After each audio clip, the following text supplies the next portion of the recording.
Welcome, welcome, welcome to the Liberal 12th Man Show. I'm the Liberal 12th Man, and we are about to fire up the Liverbird again. I mean, it's officially like we can kind of go flying again now that we've had two away wins technically. So yeah, we're gonna talk about the game and kind of see gauge how you guys are feeling. See if there's any more of doubters there, or if you're more leaning toward the believer side of it all. I brought with us, as always, I brought with us one of the finest pilots, and he is known as the Irishman. How are you doing? Delighted to have my wings back. Get off that liver bus was Grant. rough. It was rough. Yeah. I don't think they fixed the suspension on it in years. Man, it was a rough ride. Yeah, for sure. Oh, big up to everyone that's joining us right now. Big up to Philip, Red for Life, MK Toe, Realism Jared, and also Bernadette. Big up to all you guys joining us today. We're definitely going to have a little. It's always a more of a fun exhibit of emotions, when it comes to discussing a win as opposed to discussing a loss, to say the least. But yeah. How are you? So how were you taking in the game? Like, as in, did you think that we were? Did you think that we played with some type of urgency, or did we think we played with some type of like? I don't know. Did that loving feeling come back? To take a little bit of dirty dancing, I guess. Not quite. Mm-hmm. I mean, I saw some things I liked, of course. We all did. We saw some lovely goals. We saw some great play by people coming in. That the changes that I had wanted to see, or I had hoped to see, we got those, and we got a whole load more. I think there was a lot of shocked faces when that team sheet dropped. I don't think anyone was expecting. But Klopp came out afterwards and he said, "Look, there's a lot of games coming up." But even still, I think some of those changes were more about sending a bit of a statement. Right. So it was better. Yeah, it was better. I was predicting a 2-2 maybe, or not, I wasn't overly confident, but that was kind of, if I'd seen this team was playing, I might have had a slightly different take on it. But yeah, I was really happy to come away and see a couple of players who probably needed a confidence boost. Definitely got one yesterday, and by that, I mean Gravenberch and Gakpo, who both, Gravenberch didn't have a brilliant game, by the way, but he scored a great goal. He had an okay game. He didn't, but he scored an amazing goal. That'll he'll be, that will give him a huge boost. Jota as well gets a goal.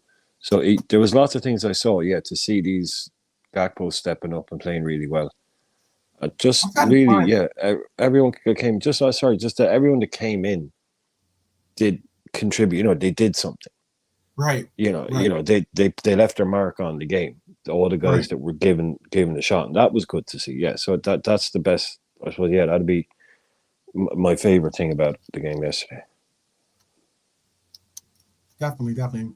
Blessings go out to one of our Reds Queens, Marion Southward, who's got the unique situation of, maybe it's not as unique as we should say, because I know that there are a lot of families that are divided between the red and the blue, but we're definitely going to need to get an inside view of the household as they watch the game. I don't even know if they're watching. Marion, are you going to even watch the game together? Marion's husband is actually an Everton fan, so Evertonian. So that would be an interesting, fly on the wall to watch how that couch really goes down. Well, all I'll say is fair play to the two of them, because if your marriage can survive a Liverpool Everton rivalry, can survive anything. That's very true. That's very, very true. But big up to everyone again. There was a comment here by Red for Life. He says, this is his opinion, he said, we played with a bit more determination than we have been recently. I call him April Cody. All right. I don't know. Gackers is like, Sorry. I don't know. That's like really cool. I mean, like everyone, you could have your own nicknames. I know that someone did name him that or said that his name or something like that. But I'm gonna call him Agent Cody. But Agent Cody has probably been one of our best players over the last few matches. I don't think there's a probably in that. He's certainly been for the attackers, for our forwards. He's been the best informed attacker for us. That's not saying much because considering the bar is certainly lowered, but currently, but he's certainly been a really bright silver lining, to say the least. Yes, and that's true. That's true. Fulham did not copy Atalanta's homework and just played their game. Fortunately, yeah, there was a comment. There was a comment. Yeah. Okay, no, because that's regarding this, and then I'm allow for you to comment. There was a comment actually not similar to this comment by MK Toe, and it was made by Tim Howard. And Tim Howard said something on the lines of that the Cottage was going to be an easier place to play in by having all these switch ups, like as in six different names in the starting lineup. He said it was easier to play a Fulham at the Cottage away on the road, as opposed to if we had to face, let's say, go to the Emirates or have to go to the Etihad or something like that or whatever. He was saying that this is a more easy place to play because it kind of confused me, but I wasn't overly confident in the sense of saying that we're going to smash through this team and just keep them, have them in our rearview mirror from the very beginning. But I was confident enough to say, I did say 3-0, and I was confident to think that we should be able to get one of those like 3-0, if not 3-1 type wins, where it's a good win. It's not where you're overly like in control of everything, like as an over demanding and overly confident. But what was your take? Was Tim Howard right about that? Was Fulham just a little bit of an easier place for us to go to? Well, every game is. I just addressed the what MK Toe was saying there was, and I've seen that mentioned a couple of times. For me, that's it's just overly reductive. Really, it's like saying, Atalanta beat us, so every team should play like Atalanta did, and then they'll just beat you. Okay. That doesn't really track. They don't have the same players for a start. They don't have the same manager. Each team has their own identity. I don't expect Palace played a similar game, but they didn't just copy what some other team did and then it worked. If football was that simple, then you just play the way the last team to beat Man City played, and then you just beat Man City. You need same night, same day, same ref, same everything, same crowd. It's just a different story. I'm not really sure where, like, if Tim Howard was saying it's easier to go to Fulham and play than as opposed to some games. Some of the other because of the grounds, because of it's a nice place to play football. I don't know. It was a weird comment. Football. It's a nice comment. Yeah, like I said it before, that they play football. Right. The Marco Silva team, they will always play football. They won't be one of those horrible teams with 10 men behind the ball and waste time and kick it out of play. And they'll just play football. And because we're talking about, they've got players who are at Fulham because they can only do it every now and again or any given Sunday, as opposed to the guys who do it week in, week out, who therefore play for Real or Man City. But they have ability to have players with ability. So if they catch it on the wrong day, they can score goals. So they were always going to play, which is, I like playing Fulham, because it's always usually not an open game, but it's not a horrible, tight tactical game where they just try and spoil their way to a point or get a clean sheet or a 0-0 or something like that. So I'm sure, like, for players, it's like, this will be a good place to go and we'll go toe-to-toe with them. Because Fulham really know that if they do that, it's only against, like, They'll pick up enough points against smaller teams and the odd big one to do well in the league. Right. So that's why I think Tim Howard is probably thinking, yeah, when you go there, their fans want them to play well. So it's not some horrible place to go. It's definitely not a right. No. They That's what were pretty that's what I tough figured on he Harvey. somewhat meant, you know. They were tough on Harvey. Yeah. I was surprised to hear that actually, but that's football fans, But I think they're not that's, usually a you know what I nasty personally think crowd. about that? Yeah. Yeah. But they don't have a reputation like it's Fulham is a very, very posh part of London.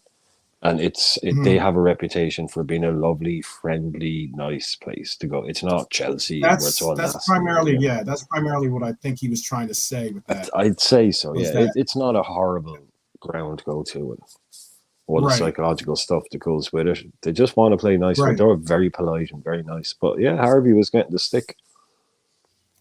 You know what I think? I mean, he's the youngest player to ever play for Fulham, I believe, at 15, because he made his debut at 15 years old. And the sheer fact that I think that they feel like slighted that he didn't choose to stay with them, I think it's still a little bit of like, that's just my own personal opinion. I mean, like, I just think it's like a little bit of like hard feelings against. I don't mind the friendly booing because that's just comedy. That's just what you're supposed to do as a fan. The next player comes on as like boo, but it's not personal or nasty. It's just comedy. It's just part of the fun. You do it in all sports. You give a bit of needle to an ex-player, but you meet him in the street, you be shaking his hand, and But that kind of stuff was like a bit. Ooh, okay. Well, he certainly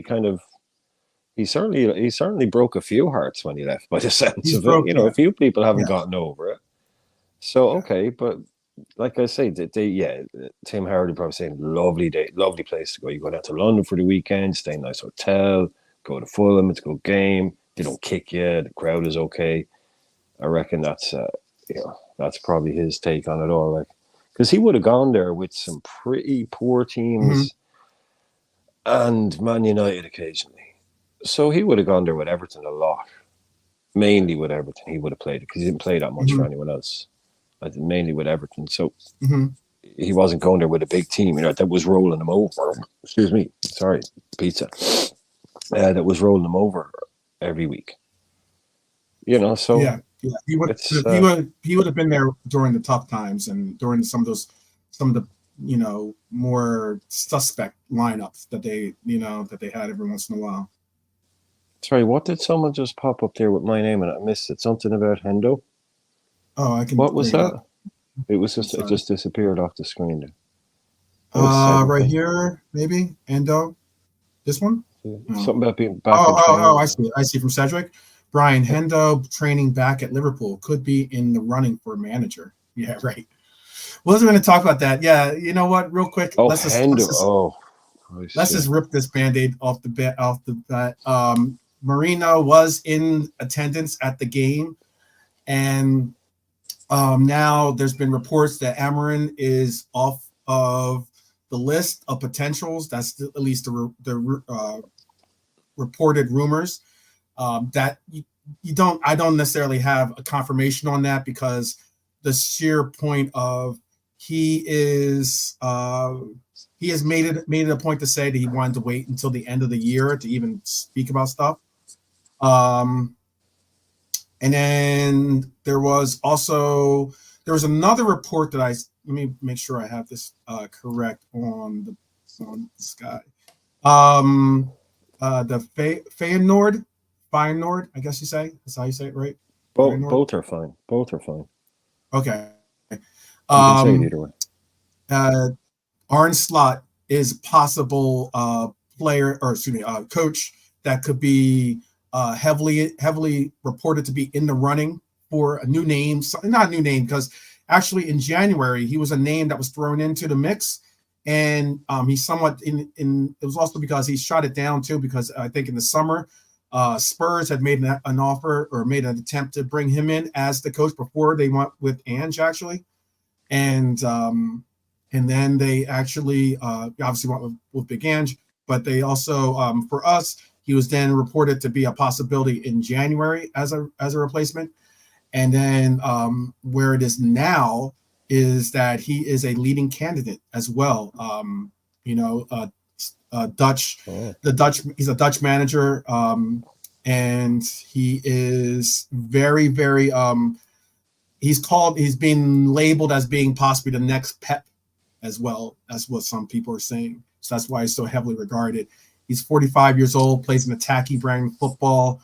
I'm not going to lie, I do not watch that. I do not watch his team play, so I'll have to do some research on figuring that out. But do you have some viewpoints on that, Brian? Until today, I hadn't really heard his name linked with us. But what the guy Ornstein has come out with and said is kind of a whole lot of nothing in terms of talks, offers, maybes. Looks like, David Ornstein will tell you that these things can change very, very quickly. Right. Sure. It's sure. So like nothing that Ornstein has come out and said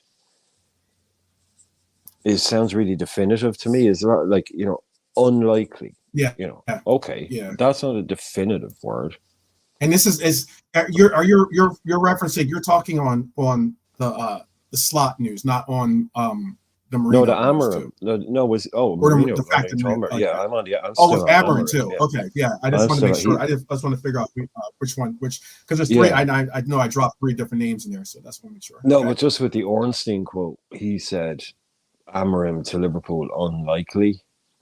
Mm-hmm. So like, I'm a loser is saying,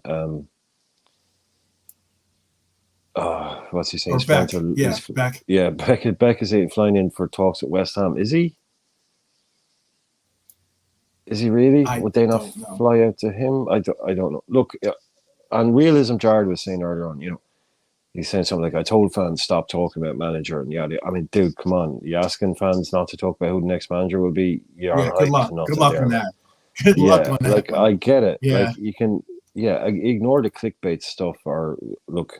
Yeah. Or at least know when you see it. But if you're going to get annoyed by people talking about who the next manager is going to be, then you may as well hop off social media for next month, man. Do yourself a favor, because that's all people are going to be talking about. As we get closer and closer and closer to the stages of needing to find that replacement, we're going to obviously have more and more clamor and fire, gasoline throwing the fire, to say the least. It's news. Like MK told us saying it's noise, but it's news too, my friend. It's news. And we're it is. Talk about Liverpool. I know. So it's inevitably going to happen. It's inevitably going to happen. We'd all love to wake up. God be with the days where we used to wake up and you'd see something had happened. Basically, it was done. Right. Oh, okay. There wasn't 8 months of trailers and speculation and all that. That's great, but this stuff is out of the bag, man. You can't control the way things are now. Just anyone, it's going to happen every day. People are going to talk about it because we're not going to talk shit. We're not going to flog it to death. We're not going to go on, what ifs and what if they appointed Hodgson and rant about that for half an hour. We're not going to do that kind of stuff. These kind of things are coming out, so we have to kind of at least acknowledge it and give our opinion on it, but we're not going to talk it to death. Until like you say, until they're saying wait for the official announcement. And I agree with that, obviously, but unless you're not going to be able to avoid this stuff. You really aren't. Like Arne Slot. Yeah. Okay. That's a name. That's a name somewhat out of left field. But it kind of goes to tell you, and this is why I do agree somewhat with Bernadette saying FSG has had months to send to sort of manager, and with Edwards and Hughes coming in, she'd be surprised if they haven't already secured a new coach / manager. They keep their cards close to their chest. They absolutely do. And it also goes to say something about, I don't know if that's like Marino trying to get his name. I mean, he knows him showing up to a random game because he's not going there to replace Fulham. He's not the coach of some other team trying to get a look at a player. I know he does live in the area, so maybe he just wanted to go check out a game. if he was at Anfield, I'll talk to you. Yeah, You know what I mean? He was at a game in London, basically. exactly. Jose Mourinho went to a football match in London. That is Yeah, it, as far as I'm concerned. right. You Yeah, know, and like, Beck is saying that he has a house in Fulham, so I got so you. yeah. Hey, Yeah, JK. Easy now, Oh, bros. and also my apologies. I just brought JK in. From he was chilling out in in the VIP, and now he's up front in the cockpit with us. So yes. So how you doing, JK? I'm all good, bro. Hope you guys too, yeah? Yeah. Good, good. Good Sorry, to hear. we got like once you start talking about all these like Merinos and all this other stuff, you kind of get like lost in the haze, to say the least. I think they're clutching at straws now, names, Yeah. Mhm. Mourinho, Man United manager, ex-manager, Chelsea ex-manager, was at the Champions League final with Arsene Wenger and was sort of overwhelmed with the Liverpool fans, I've Yeah, always said that yeah. Mourinho always wanted to manage us, guys. I've always said that. I think that too. I think yeah. that as well. I think that would be to be someone to be able to have coached also Manchester United, and then coach Liverpool to to Big something, dog. some type of title, or if some type of some type of silverware. That would be just purely him trying to solidify his special one, status. Exactly. I agree with that, and you know what? There are players that do. I mean, look, Gerrard openly speaks about how he really did want to, play for Mourinho. Like he openly talks about how he thinks he's a really, really talented coach, and he would have loved to have seen what him being the coach, him being his coach, what his game could have gone to, if not higher levels, if not something to that sort. It's pretty interesting.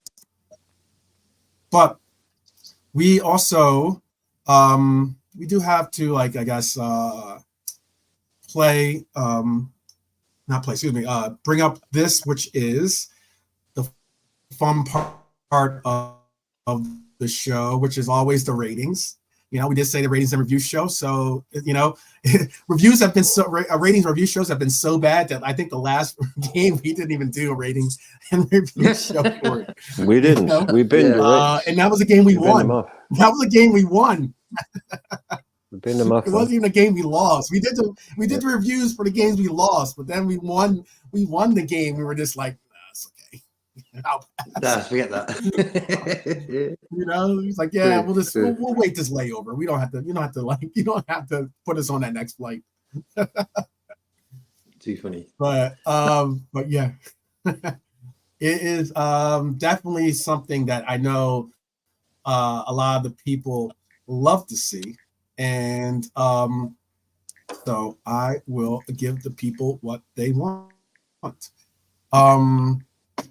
And Bernadette, yes, that is very, very true. Managers do love the adulation, that Liverpool can ties to their managers. I mean, like there's it's an interest. I mean, Marino's a different story. I mean, like he normally wears out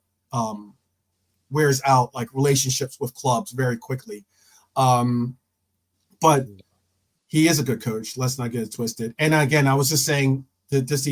Before I even bring up the ratings part, I will conclude by saying that when you do have a coach like a Mourinho, or even, I don't know about the slot guy. I don't know if that's like a temporary fix or something, but it would be interesting if we were to get a Mourinho in the sense of having with the concept of saying, okay, we'll give you like 2 years or something like that, and that would kind of fall in line with the possible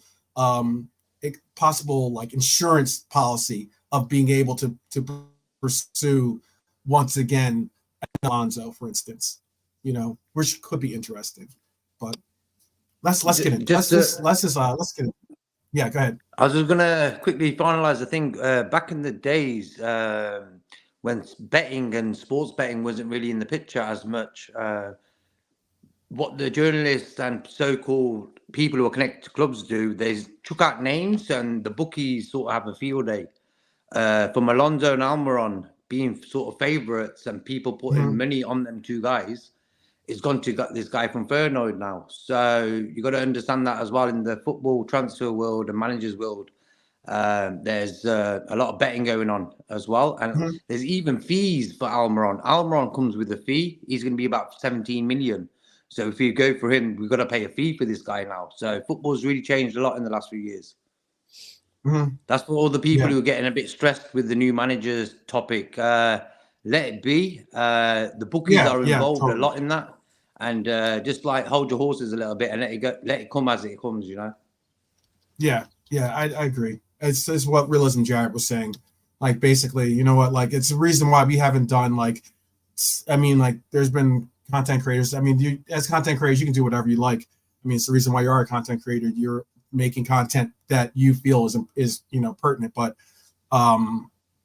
it's one of the reasons why we haven't really been on some like every other week coming up with like this is our new manager, and you're just like give it a rest, you know what I mean? Like this, we have a manager, let's get through these next 5 games now, with that manager and appreciate the fact that we have this manager for what it is. So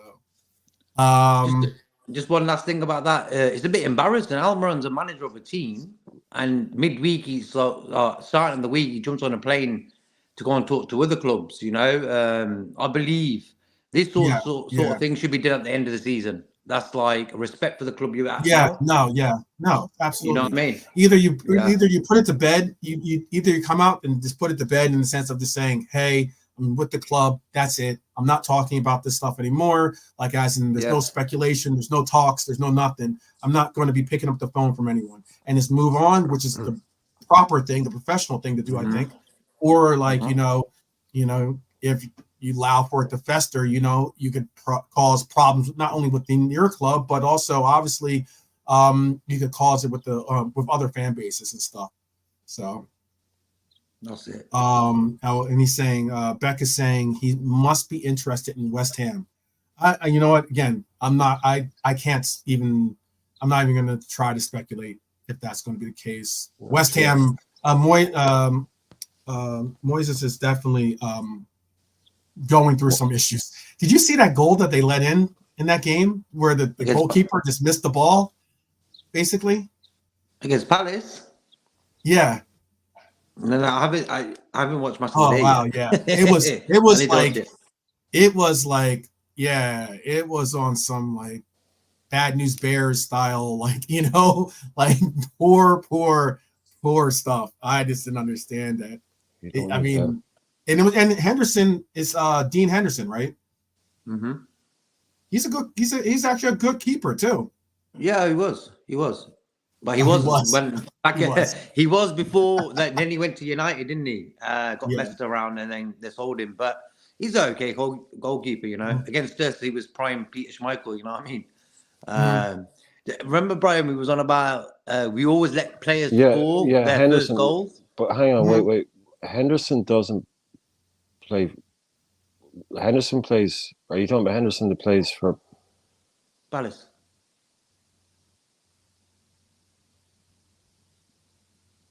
Is that not Sam Johnson? Hello? Is it not Sam Johnson that plays for Palace? Is it Henderson? No, yeah. I thought you meant the goal because I thought you were asking about the goal West Ham left. No, yeah, the Crystal Palace West Ham, Dean Henderson, right? Crystal Palace. I thought you were talking about a goal that West Ham left in. No. Oh no, I haven't seen that game either. I haven't seen that game. Oh, okay. Yeah, I was just wondering. You saying Henderson was playing for West Ham? I was like, when the fuck did that happen? Yeah. But the guy who scored against us, Brian, yesterday, the guy, first goal for Fulham yesterday, Castagna. That was his first goal. We always do that. Yeah. The guys never scored for the club. Play Liverpool, we'll give you a present. He did it again yesterday. Yeah, right. He was at Leicester there. He's not a bad fullback. He's not bad. But I did ask the chat a question, and I only got one answer. I did. So you might see that. I see. They're riled up for it now. Yeah, I just wondered, do you want a random trivia question that the first person to get right can just answer, even if you don't get it right, just to think about over the stream. Do you want one? Do that. And then I can give you one next one as well if you want. But this stuff is free if you want it. I mean, if you don't want it, just say so. But, okay, so I just wanted to make sure. Yeah, I got it. I had it. I might have said Dean Henderson, and then I said West Ham. That's why I saw. Okay, I wanted to make sure too. By the way, I'll clear it up after you finish your stuff. Okay, right. Yeah, Henderson's Palace's goalkeeper. Yeah, but he had an own goal yesterday. Yeah. Did you see the own goal that he let in? That's what I was asking. No, we haven't seen that. I'm gonna watch it tonight, match of the day. Yeah. No, it's just because they lost so heavily. I just assumed you were talking about the West Ham keeper. Yeah, that's why. Yeah, that's why. I wanted to make sure I cleared that up. Yeah, because they got battered. Saying 5-1. Yeah, they won. I thought it was 5-2 was the game. Was the score 5-2? Yeah. But the own goal, yeah. Like I don't know, man. Yeah. The own goal was shambolic. Like it was like, you know, a weird goal. Because it was like a goal that he like was trying to control, and then he let it go by him, and he was like, you know, had to run back and try to save his own. Like it was bad, man. You have to check it out. It was really bad. So it's kind of like it kind of took the shine a little bit off of the Crystal Palace game, despite the fact that they're on a little bit of a run. Crystal Palace, huh? Is this just a bounce? No. It's Areola is the West Ham keeper all season. Back, not Fabianski lost his place to Areola. But, yes, that's right. Yeah, Fabianski's playing now. Yeah, for West Ham. Yeah, but only because Areola is out. But I brought in Eze and Mateta into my fantasy football team this week because they have a double game week. But yeah, they went off massively. I think I got like 20. I captained Eze. Everyone was captaining Salah this week because he's a double game week as well. I captained. Yeah, I know. Yeah, I know. Yeah, and Mateta got 2 goals and assists. He got 13 points, so we got 26. Yeah, but anyway, okay. So people, right. Here is your random trivia question, which is definitely going to become a theme on this channel, which is basically questions that I can't work into a quiz. So basically, I watched the game earlier on today, and I genuinely did watch this game. Liverpool, Rafa Benitez took Liverpool, right, to Hull on the 25th of April, I think, 25th of April, 2009. Okay. Which former Liverpool player was wearing number 8 for Hull City that day? Okay, so Rafa Benitez took Liverpool to Hull City, 25th of April 2009. Phil Brown was Hull manager. Oh, he got it straight away, Barnby. Okay, well, there's no point. See, no point. Okay, JK. This guy's too good. Before the question. Back. There you go. Yeah, back. There you go. You're gonna have to definitely change your name. You're a winner now. Yeah, it's winner. Oh, did I forget? Did I forget to say that whoever won the quiz owes me £500? Did I forget to mention that bit? No, you got roped into it, guys. You got roped into it. You didn't read the small print, did you? You didn't read the small print. So you can make the check. You can use that buy me a coffee thing. We can use PayPal. You can use Super Chat. Yeah, whatever you want to do. Don't use Super Chat, actually. But yeah. Oh, my goodness. Thank you very much. No, you're very good, man. Very good. Well done. No, that was impressive. No, very quick. That was impressive. Very quick. Very quick. I mean, that's not like a Google Assistant score or something like that. That's a good one. Okay, I got a question for him quickly. Then we do 2, yeah. Okay, what star sign is Jurgen Klopp? Oh, okay. All right. Wait. Let's see how much people know Klopp. Oh my God, Jurgen Klopp. We want like I didn't know Cleo was a Cleo the astrologer was a Liverpool fan. That's funny. Taurus. There you go. 12 man. Wait, who is? Say to repeat. Who is this now? Who are supposed to be guessing? Same Jurgen question. Klopp's star sign. Oh, Virgo. Okay. In the chat, we got Bernadette gave a Virgo, Yeah. Nigel Taurus, Libra. I said Taurus. My second guess was Sagittarius, by the way, but Taurus. Okay. I'll go with Taurus. Oh, okay. Shall I give you the Yeah, answer? yeah. Yeah, It's Gemini. we're all ripe Gemini. with anticipation. Gemini. Gemini. Oh, it's Daryl. Okay, it's Daryl. Beck is Daryl's Daryl. with that guy's name. I'm a winner. Oh, okay. Daryl, just come on, man. Pick one. Come on. There you go. A little clapping for you there. There you go. All right. How about I bring up a little? I'm not gonna hit you guys any questions or any for right now at least. If you guys want me to, I could bring up a trivia question maybe at the end of the. Yeah, we can all do one each. Yeah, we can all do one each. Yeah. I'll bring up one. Daryl confusing the hell out of us here. He was But someone else. I wanted the to. other day. Sorry, What's I was saying that? Daryl's confusing the hell out of us. He was someone else the other day as well. Now he's changing. Yeah, so I'm a loser. Daryl from He's got Frank. a different name now.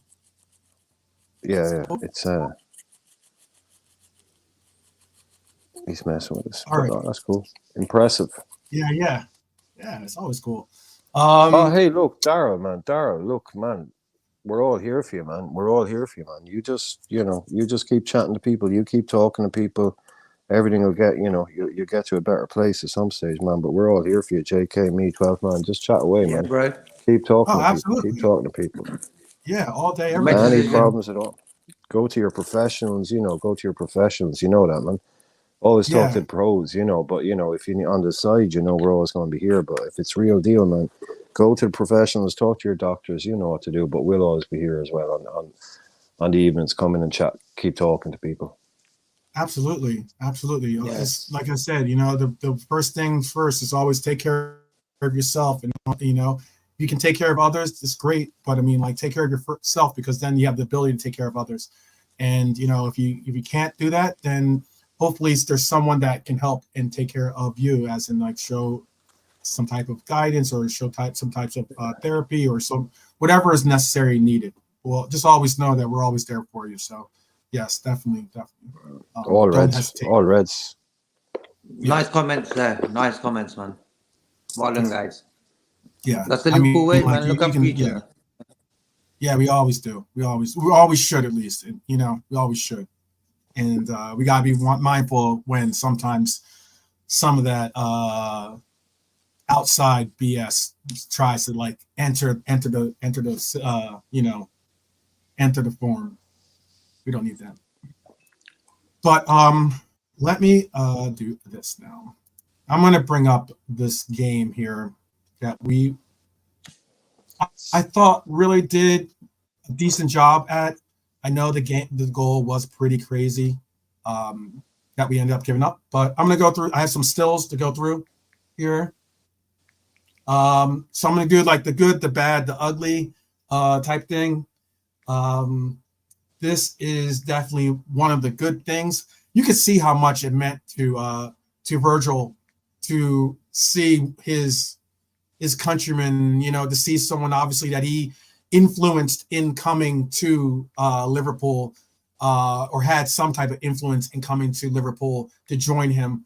You can see how much this goal meant. But what a shot from Gravenberch. That's the Gravenberch that we were looking for, and we're kind of getting excited about when we saw little glimpses of like his athletic ability and such. And I think that we can all attest to that he is young enough that that he should be appreciated a little bit, even though he has kind of disappointed here or there.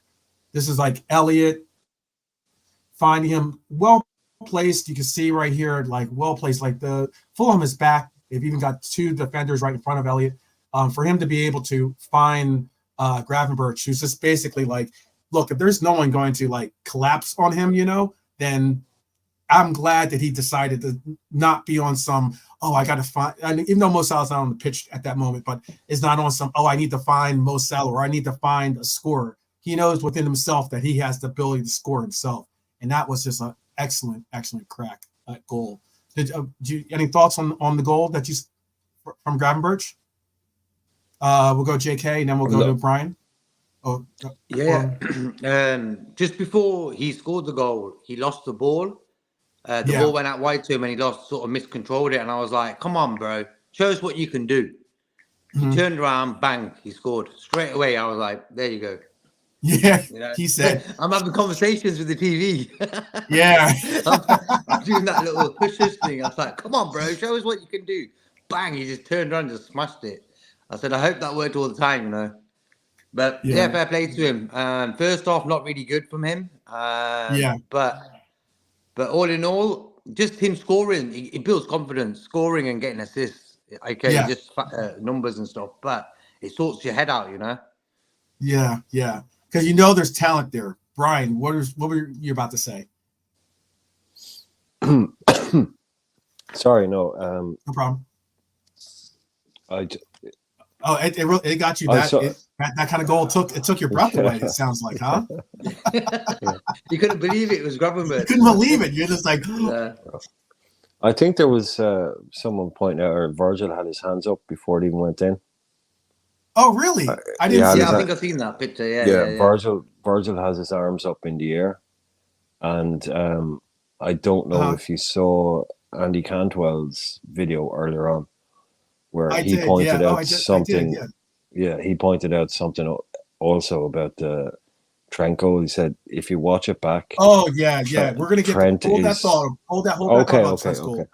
Okay. But with Grav, it's look, he can do it. It's good to see. I'm not expecting him to do it every other week. Even he isn't. Right. Look, it just shows he has the ability to do it, but that's not really what we bought him for. It's just lovely to see for the guy's confidence. You can, like I said, he wasn't having the world's greatest game, but just to do that, I mean, that's like a shot in the arm, big time. So the next time he goes on the pitch, the next thing he tries, because he was about to be taken off, and you could see Klopp was like, no, wait. After he was literally like, the guys on commentary were saying, if the ball had gone out before that, the subs would have been made, he would have gone off. He said, that's football, that's life, it's all about timing. 2 minutes later, bang, and Klopp is like, okay, right, let's change. Because the people who were down by the dugout, they were saying, Klopp was going to take him off. Mm-hmm. But if that doesn't give you the confidence to do other things, it's bit by bit with a player like him who's been drip fed into the team. And the managers that's chased him for 2 years since he was at Ajax finally got him. Now he's leaving. He's he just needs everything he can get. Like I said, it was great to see everyone who was a surprise starter really leave a mark on the game yesterday. And that's not a worldly. It's not a goal of the season or anything, but it's a hell of a goal, and it gives you a lot of confidence in yourself again. But if you just look at the picture of him there, look at the size of the guy. Mm-hmm. I mean, he's a tall guy. He's a big guy. He is a unit. When he has the confidence to start imposing himself on midfields and the skill that this guy, I'm not going to give him an endless amount of time. Nobody gets an endless, even if it might not work out wherever. But if this guy fulfills what he's capable of doing, look at the size of him. He can dominate. Mm-hmm. He has the ability. He has the size. So we were talking about it last night. When you get to this level, it's really about what's between the ears. Yeah, it comes down to, at this stage, mentality, psychology. Yeah. Because you've got all the gifts. So can you go and apply them? But the guy is just built. And you're gonna have bad periods. You're gonna have periods where you're not getting picked, or you're gonna have periods where you're not, what you're training hard, you're training, you're putting in the hours, but it's just not like translating to the games, or even getting maybe sometimes selected for the games, then you're getting little segments of the game where you're being put in as a sub or something like that, and you're just not really connecting, and it can get frustrating. And and a lot of that could just be all mental, in the sense of like you got to have that like Mamba mentality, as the late great Kobe Bryant put. Yeah. But it's just like a toolbox, it's sort of, if you think about a toolbox, or you think about like one of those little mini sets, those little screwdriver things, it's got all the bits and pieces. Like when you open up the box, there's nothing missing with Cody. You know what I mean? There is no tool that isn't in that box. It's not like, oh, it's a 12 piece, but it doesn't have a this. He just physicality, technique, just ability, just the whole lot. This kid is waiting to explode. And it's really about getting the time and the minutes on the pitch. He's someone I have a lot of faith in coming to good, because if he does, he could be special. He could run your midfield for 8 years.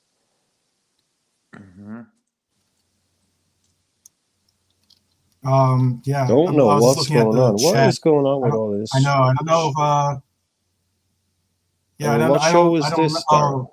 What show I know. I know. I'm just making sure everyone's okay in the chat. That's cool, and I appreciate it. Yeah, kind words definitely, and like I've got everyone's. If you're a Red, I've got your back. So I mean, I have that mentality, or that nature inside me, because I believe that you guys as Reds would have my back. So I appreciate each and every one of you. Each and every day. I appreciate it. Try and make me like tear up here, man. But everything's cool. Everything's coolio. As we can say, everything's coolio. I had someone say that to me recently, and I was like, I haven't heard that in forever. Coolio. If we're getting flack on Jamie's channel, then I want to know what video it was. Yeah. I mean, he's saying there that our I don't take to other people slagging off our panel on Frank's show, and was slagging off 12th Man, and I backed you up, bro, and something. So I'd love to see what it was. I'd like to know what show that was. Yeah, to be honest with you. That's all good. No, it's all good. I mean, it's all part of the game. I just like to know what we're dealing with. Yeah. All the same. Let's get into the ugly. I did say I had the bad or the ugly, this was the bad. This is the setup. This is like, we're going to get into ratings, I know, but like, this was like the setup for that scrappy goal that they got against us. And it was, you could see here, we're defensively locked in here. There shouldn't be a real, we should be able to contain whatever is about to happen. It's not like people are trying to get into positions and such and yada, yada. But like what happened here is it was like a weird case where like a shot went in and it was like headed out again, and it was like bounced off a player. And it was like a weird case of them just trying to scrap and goal. And unfortunately here, this is why I wanted to show you, was that, let me see if I can bring my pointer in here too. You can see my pointer. It's not. So right here is Robbo, and unfortunately, when he went to go and take on the actual shooter, he was like a second late, and it was kind of weird because it went through. He was a second late. It went through. I think it kind of got deflected or got a piece. I think Ali got a little piece of it, and then that kind of like threw off Endo, who was on the line possibly to try to give a goal line clearance of it, but he just didn't get the connection with it. And that was depressing. That was definitely somewhat of a depressing state, but that was something like I don't know. But yeah, like it was what it is. And like I moved on. We were 1-1 going into halftime. I was like, all right, cool. I know that I was talking with a lot of the, talking with Brian, talking with like JK, I was talking with others during the game. It was kind of like Nalante. Oh, can I say this real quick? Shout out to Nalante, by the way. Nalante we were talking before the game, and he was talking about Gravenberch getting a start, first off. Second, he even said that he thought Gravenberch was going to score. And I was just like, okay. First off, I didn't think he was like, Gravenberch's not going to start this game. And he was right about that. And then Gravenberch scored. I was like, yo, shout out to Nalante putting something into the universe that said, here you go. I like it. But you wanted to speak on Trent's goal, which is it was the polar opposite of ugly. It was just pure beauty of a goal. And you wanted to, go into what you said too about a little bit more in depth, like as because I know that you said I looked into the whole like how they took their taller guys out of the wall and had them marked with other players. Do you want to go more into that, Brian? Yeah, Gary Neville pointed out that for the Elliott free kick, they put the tallest players in the wall, and he thought maybe that was kind of forced Elliott into going under. Now, you don't know if that's why he went under or not, but he said, you look at the wall they set up, and for some reason, when it went over to the other side, look at them, they're all the same size. They're literally all the same size. And for some reason, they took the two biggest guys out of the game, or out of the wall. He said, I cannot understand why they've done that. Mm-hmm. He said they made it easy he didn't say they made it easy for Trent to go over them, but he just said, you've made it 10 times easier now.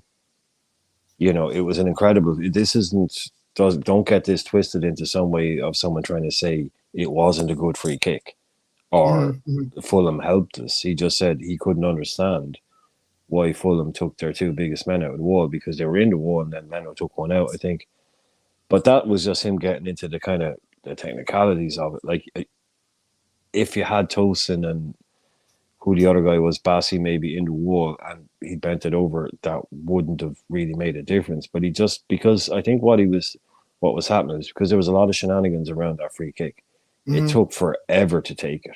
It really did. You see how they who was it that pointed out like, that the ball wasn't in the spot? Oh, that was one of their players. So he had to readjust it. Yeah, so Neville was watching him, and that's what he does. And that's why I like Neville, when he starts watching what's going on off the ball, the organization, what's going on. Because you could see, like, even I was watching, there was so many things going on. I was watching Leno. He was pointing and saying, no, you here, move over. All of this stuff was going on. Oh, yeah. And then eventually they got settled. But Neville was saying, like, they just he couldn't understand why they had done that. But look, that's by the by. I think he cleared that wall pretty handily. I don't know. It wasn't, maybe the other guy put some, maybe having two taller guys in it. Yeah, it's a bigger target to miss. Yeah. So you have to, you tense up a little bit more. But he's saying Trent is going to look at that wall and go, fucking happy days. Nice. That's the wall I picked. But the one other thing, again, this is real footballer technicality stuff. Whether it made a difference or not, I don't know. This is just something Neville was pointing out. But the one thing was that with Andy Cantwell's video that I didn't notice was what he was pointing out was that the free kick was so good that Trent was already running away in celebration before it hit the back of the net. Yeah, I know. And he was just saying, I noticed that. I have a still of it too. Yeah. Yeah, that just makes it so much sweeter because he's already on the run with his arms in the air when it hits the back of the net. It's just like he knew. As soon as it left his boot, like if you play anything, it's like if you play golf. Sometimes when you just know you don't even know. Yeah. Oh, you can just turn around and what? Yeah. Oh, you can just turn around. You don't even need to watch it. Just put your club back in the bag and then turn around and see where it lands because you've hit it perfectly. Yeah, like when you in football, when one leaves your boot, you say, "Oh God!" Like that doesn't even feel like I hit the ball. When it feels like you haven't even hit it, it's real light. He's just, that's good. And he's already off. That was like a Tiger Woods, y'all. That kind of he is already off and running before it's even in, and it's spectacular, absolutely spectacular. If you're going to the crowd, I mean, I love the celebration. I love the right side of arrogance. Just kind of, he does the kind of Pogba-esque, Cantona-esque, whatever you want to call it, kind of the arrogant celebration. But he always has that little scouse twinkle in his eye, that Oh, lets you know yeah, that he's not taking himself too seriously, but he knows right. he also knows. But he's still I just come did on, that. Yeah, I just did come that, on, and I represent. did. Exactly. Yeah, I just Represent. did that. Yeah, but I'm not going to Represent. go. I like it. But I then he'll like turn it. around and laugh, kind of thing. He'll turn Mm. around and start laughing. He'll go up and give it the big arrogant thing, and then he'll turn around and start laughing or whatever. He's not. He's got the right balance of it. And because when you do something like that, you've got every right in the world to just walk up to a crowd and go, "Come on, arms out Yeah, wide. I think What you more do you should. want, people? Well, but Yeah, that's what you're here for, right? That's what you're that's here what you're for. here That's what they for. come to see. That's why Yep. you love him. That's what he can do." Yeah, that's so here was the you could see how they were lined up. I was gonna say what am I because I went and watched what you were talking about with the Neville thing, and I looked and how they're progressed into it, and it's somewhat unique. This lineup was a pretty other than I understand Endo is short, but Just give me 2 seconds here. I'll yeah, be back sure, no too. problem. But Gravenberch and having Cody, having basically the Dutch Masters, as we call them, or the Dutch Connection, however you want to reference them, having the Dutch players on the team, those are very tall players. And now all of a sudden you have some taller guys on the pitch, as opposed to as some of the other choices that could be on the pitch, along with obviously either Kwanzaa or Kanate or something like that, if you have those guys on the pitch along with Virgil. But you have some tall options all of a sudden on the pitch, and that might have changed up how you deal with your man marking, because now you have a lot more guys, a lot bigger guys that should be able to get to a header if he wants to place it in. I somewhat knew that he was going to go for goal the entire time, but yeah, Trent was a G with this, to say the least. Absolutely incredible strike. Yeah, this is the part where we're talking about he's already running for the corner. Basically, he's already running for the corner flag, and the goalkeeper's just still trying to make the save. He already knew it was in the back of the net. Yeah, absolute wonder strike. Absolute wonder strike. But give him confidence now. Oh yes, certainly so. It's a shot in the arm when it comes to confidence to have a goal like that, and know that you're able to just the burden of being vice captain or being captain for this team. The burden of being a leader on this team is going to be an immense weight on his shoulders, because you're going to get all the criticism. You're going to get a lot. The bar is going to be raised, and it's not always sometimes directly associated with your own individual play. You have to feel these questions or the angst of the fanhood out there that deals with the team in whole, or maybe even sometimes individual players, but you're still you're still one of the captains, you're still one of the leaders. So you're always going to be doing the interviews, he was doing interviews when he wasn't even on the pitch or he fit, and he was injured. He's still doing interviews, Yeah. I think Trent, he's been playing football his whole life. He hasn't had that years where he's just gone wild and partied and went out, because he's always been training football since a kid. Yeah. And sometimes they have phases where they might miss that and think, oh, I love to go into that world and stuff, and it might mess up their football, Mm-hmm. So maybe Trent's gone through that phase recently. Probably want to do more in life. I don't know, Yeah, maybe. But seeing him score yesterday was a good thing for to speed up his recovery process. Ecstatic. Yeah, 100%. He's one of my favorite players, about Trent. That, Oh yeah, he should be definitely scouts in the team. It's true what Nigel said. The Predator boots, they're proper happy with that one. Oh yeah, the boot sponsor is definitely happy with that one for sure. Yeah. Let's get into these ratings. I hear that we have the Irishman back. Let's just jump off and rate Ali on this performance, despite him not getting the clean sheet. what would you guys say about Ali's performances? And if you do need, we're just in the chat. Just give us a score. It's the scores from 1 to 100. If it's the first time you guys being with us, and we're just going to give a score. We're gonna if there's someone that you need stats for, ask, and I'll provide them. And other than that, like, we're just going to rifle off the scores, and we'll pick one of the players that we want to go in depth with. But more so, we're just going to go through and knock out these scores for these players. So for Ali, what would you do for Ali? Brian, you're back, right? Yeah. Yes, me. Yep. What was your score for Ali? I think I overdid it last night with him. 65. Oh wow. Okay. Okay, Yeah. 65. What? JK. I think yesterday I went with 80, What would be but I'm your going to score? stick with that. I'll stick with that because that Muniz save where Muniz, he had a little shot and Ali got down to it with his hand. Oh yeah, it was where a he very had, important he got save. it. He blocked with his hand. That was a great save, actually. Really, really good Great save. save. So, and he also gives me this ease. I feel more at ease when I know he's in goal.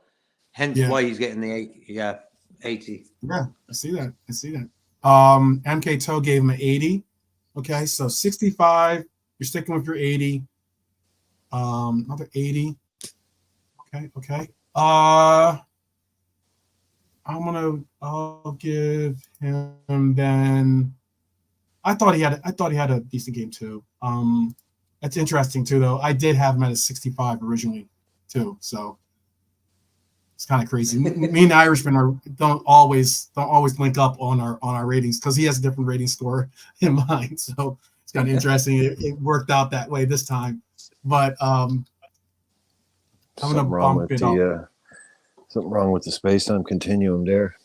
Yeah, right. Right. I'll say 70. How about that?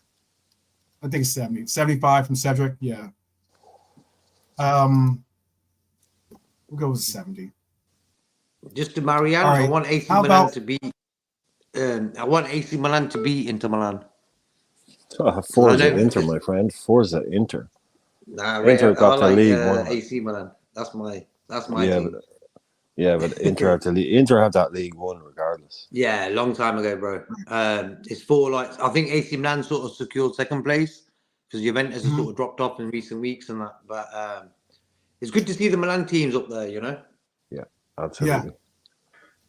How about for Andy Robinson? Robbo. How about for Robbo? I'll give him a 70, bro. Second half, much better. He was more precise in what he was doing. He just rushes into situations too much, Robertson. That's his downfall. But second half, top. So I'll give him a 70. Okay. Irishman?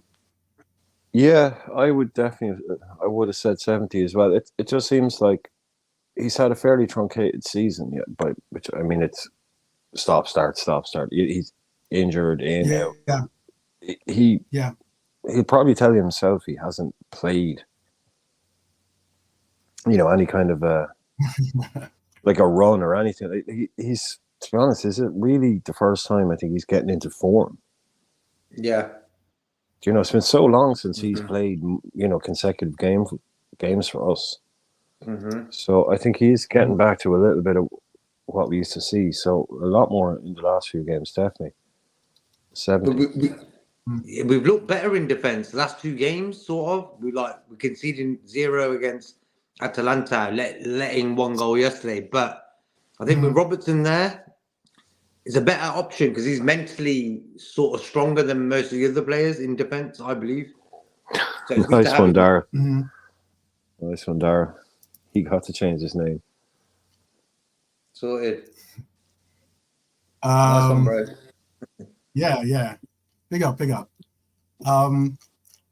Yeah, so all right. I actually I pointed it out because I know I brought up this with Pops actually, and he's like, Pops was like, I'll have to watch the game over. But I was like, yeah, there was a couple of times that he was out of place that kind of concerned me. Like in the first half, at least, he wasn't exactly the Robbo that I want to see at left back, per se.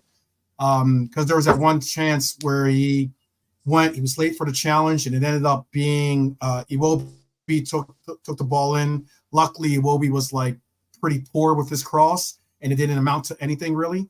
But it was a chance that he provided them by making a late challenge that Iwobi went around and ended up getting an opportunity from. And then I just showed you the other opportunity where he could have possibly got, if he was 1 second step quicker, he could have probably gotten to that ball and maybe have blocked the shot.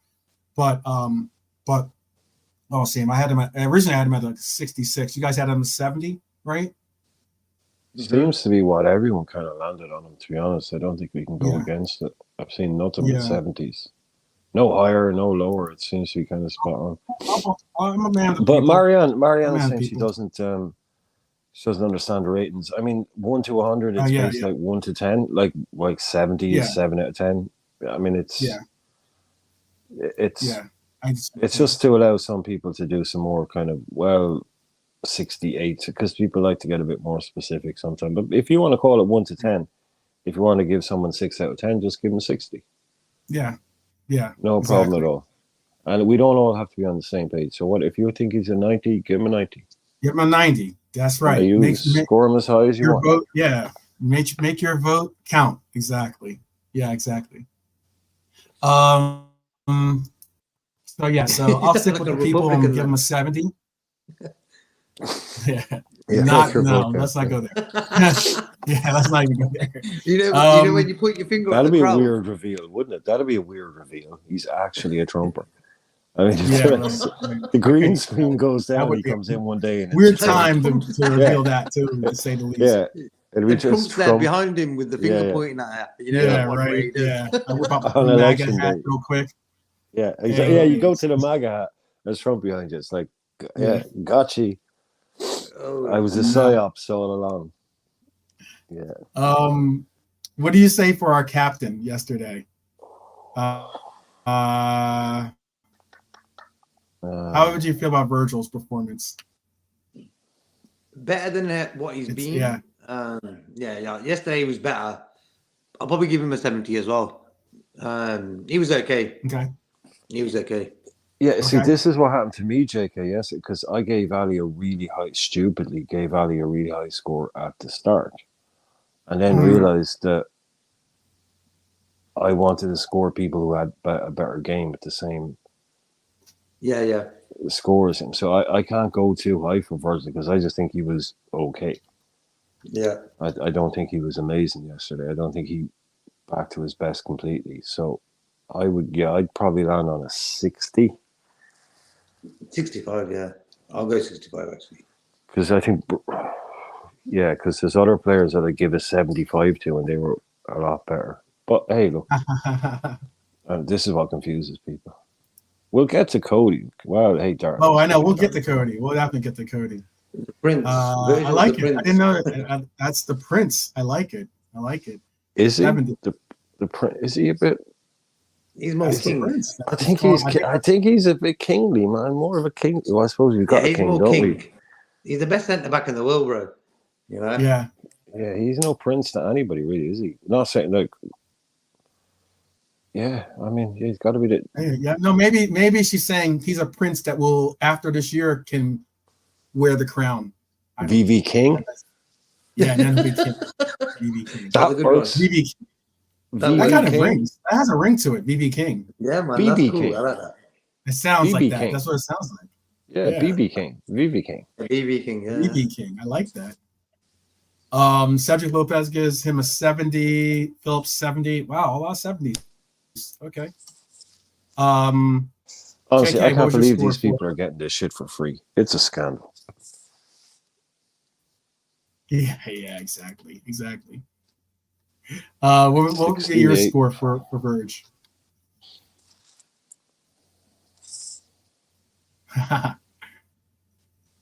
Yes. See, that's why. Marion's a Reds queen. She's one of our Reds queens. That's why she can say if that's her prince. Definitely. Yeah, 65. And Yeah. Burnett gave him a 68. Okay. I'm gonna go with. Did you say your score, JK? Yeah, I went with 70, but I realised, because I want to give other people higher, I'll give him a 65. He was okay. He wasn't great like his normal self, but he was better than what he's been. I'm gonna go with what the people said and give him a 70. How about for Kwanzaa? Happy, the man I call Happy, because he makes me happy when I see the fact that we have a player of his caliber that has the minerals to really excel to some really good heights as a center back. I think that he's a very, very good talent, and I like the fact that he's learning on the job next to the best. As Marion said, the prince or the king, BB King. It's so good to see. So, what was your rating for Kwanzaa? Brian, then JK. Same as VV King. VVK? BB Yeah, King. VV King. Yeah, I don't know. No, I don't know if we might revisit that. Yeah. Because I stumbled on it a bit there. 65 60. as well. Oh wow, okay. As well as the big man. Okay. Yeah. How about for you, JK? I'll give him a 70. What it is with Kwanzaa, what I like, he gives me, like with Alisson in goal, this peace of mind. Like, he's very relaxed on the ball, not like Kanate, who's a bit fidgety. But Kwanzaa on the ball, playing in the team, he's very clever in the way he sort of positions himself, the way he passes, very good at passing as well. I watched some of his passes and stuff. But all in all, he gives me peace of mind. Like, I'm very relaxed when I know he's at the back. So that's a good sign. Got a good future ahead of him. Oh, great future. He's He's wearing shades. His future's so bright, he's wearing shades. There we go. Yeah, but he will be the prince to Virgil, and Virgil's the king. Right. This guy's the prince, man. He's like, for his age and being at, was it Bristol Rovers on loan? Yeah. And like where he's got to now, I think out of all the youth players, he's the most advanced. Like him and Avi are the two guys, All right, so with all those scores, I say 75 is a good score to give him. I thought he played. I thought he actually played a better game than Virgil. Actually, yeah.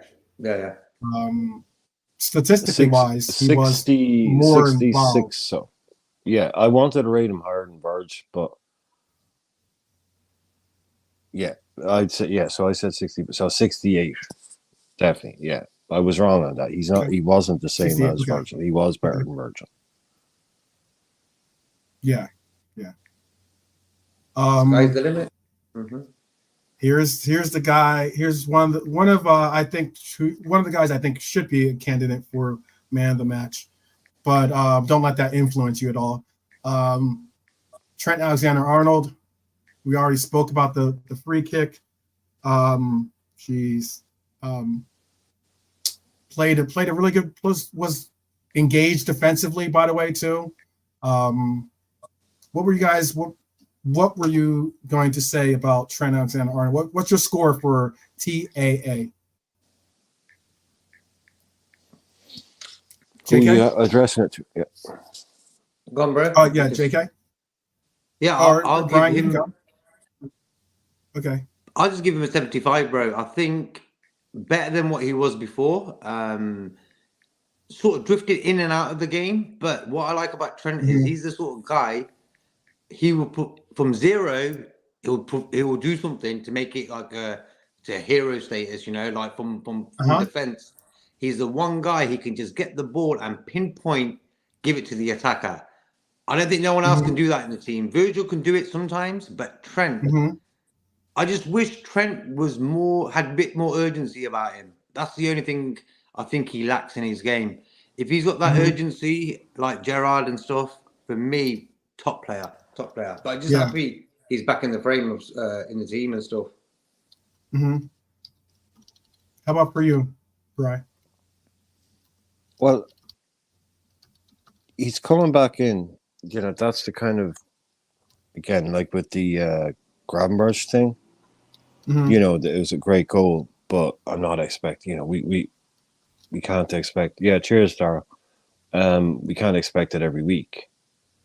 You know, but Yeah. it's just that danger that he gives you, which is, yeah, look, he's a game changer when he wants to be, like Nigel was saying. But I Mhm. just wanted to read a quote from him today, which is on his deeper central position during the match. He said, "The more and more I'm playing in the middle of the pitch, the more pressure and the more tight and compact I find it. So I think the manager has told me and the team to drop out of the block, try to get on the ball and get up the field that way, whether it's Mm. driving with the ball or passing it over the top. It's just trying to get on the ball as much as possible and trying to make things happen from deep and create. There has to be discipline in there. And it's not just me who has the freedom to go in Mhm. there and do that. The rest of the team have to move around, adjust, and make sure we're in a good position to go and win the ball back and make sure we're still protected. But within that, there is then freedom and space to get on the ball, make things happen, and get us up the pitch. So what I'm hearing from that, now there's more at the end, but it's not that important. What I'm hearing from that is what Klopp is saying is you're finding a tight and compact in the middle like that. So drop out. Just drop away, drop out of the block, get on the ball. And he says, get up the field that way, whether it's driving, which means don't try and play short passes or go over the top. So Mhm. it's much more like drop deeper, get him the ball and create from deep. Mm. You know, so he says then it's not just me. Like he says, it's not just me who has, you know, that thing, but he is the only one that can, if you're talking about someone who can create and from dropping deep, those long passes, the Hollywood balls, that kind of stuff. So I think it's interesting what he's noting there is that he's been asked to not get too involved in the middle. You know, Mhm. much more Mhm. as a much more quarterbacking as opposed to central creator kind of thing. Yeah. So Yeah. that Yeah. was a really interesting quote. He said, "Look, the manager said, look, do this, do that. We're going to do it differently." So if he can master, if Trent can master that role of quarterbacking from deep, there's probably nobody better. And then you get those like what might he do that maybe 3 or 4 times a year, a free kick to go in like Yeah. that. Yeah. So you Yeah. know that's excellent. But just no, I just thought those quotes were interesting. People might have enjoyed hearing them. But for the game, with the goal, with the thing and the stuff, 80. I give him an 80. Oh, okay. All right. Yeah, there's a lot of scores for I mean, Darrow had him at 100, MK Toe had him at 80. I think he bumped him to an 85. No, he says 80 only because you could tell he was gassing out He before he was got taken off. facts. He was. He He was. was. He Yeah. was facts. Yes, definitely. Cedric gave him an 85. There was who else gave him a score? I think Marion gave him an 80 out of 80s. Yeah. Okay. Cool. Cool. I'm gonna give him a. I'm gonna give him a. Uh, 85. 85. Does that sound fair? Well, I gave him Um, an 80, dude. Have you ever? How many times you hear me give someone 80? I Am I know, going I to know, complain with an exactly. 85? So I know. JK, you gave a score, right? What was your score again? I gave him a 75. 75. Okay, yeah, yeah. Mm-hmm. JK went lower than me. Come on, I I'm telling know. you. Somebody check the space-time continuum. Yes, I know. Because Weird, weird. The, The the next only guy reason I is gave him this 70, guy. This guy's the next guy on the list. what's that, Telling you what he JK? did. I just wanted to give you a reminder of what he did in the game. Again, I just saw Nalante join the crew here, the Mighty Reds Army. Oh my goodness! Like I said, the sheer fact, and I mean, like I have the thread that in the WhatsApp thread, the sheer fact that he called a goal from Gravenberch today, I was just like, man, that is like some Oracle stuff, man. Like I was very impressed that he was confident that he was going to play and that he was going to score. That's big up to Milante Well, each and every are you time. Are you guys in a WhatsApp group that I'm not in? Okay. No, this is a straight WhatsApp, I should say. A straight. Did you hear that, Jake? They've got a little group. No, it wasn't a group. It wasn't a group. It was just yeah. But anyways, what were you giving excuse me. What were you giving Gravenberch? What I was going to quickly say about Trent is Daryl went low. Daryl went real low. He said 63. Wow. Gold did I'll give him a nothing 70. Yeah. I think 70 for Gravenberch is 70? cool. Okay. The only reason I gave Trent a little bit less is because of the allowing people just to run past him a few times. I think that's the only part of the game I don't like about him. A bit more urgency in that matter for Trent. But Gravenberch, for me, top second half, a little bit better, you know, linking up with play and stuff. And his goal, sort of, that will build confidence. So I'm happy for the lad. Yeah. A lot of people are starting to chime in with very similar scores. Bernadette gave him a 65. So that's like a 63 from Daryl, 65 from Bernadette. Okay. All right. Irishman, what's your score? I would 100% agree with Daryl. He actually wasn't brilliant.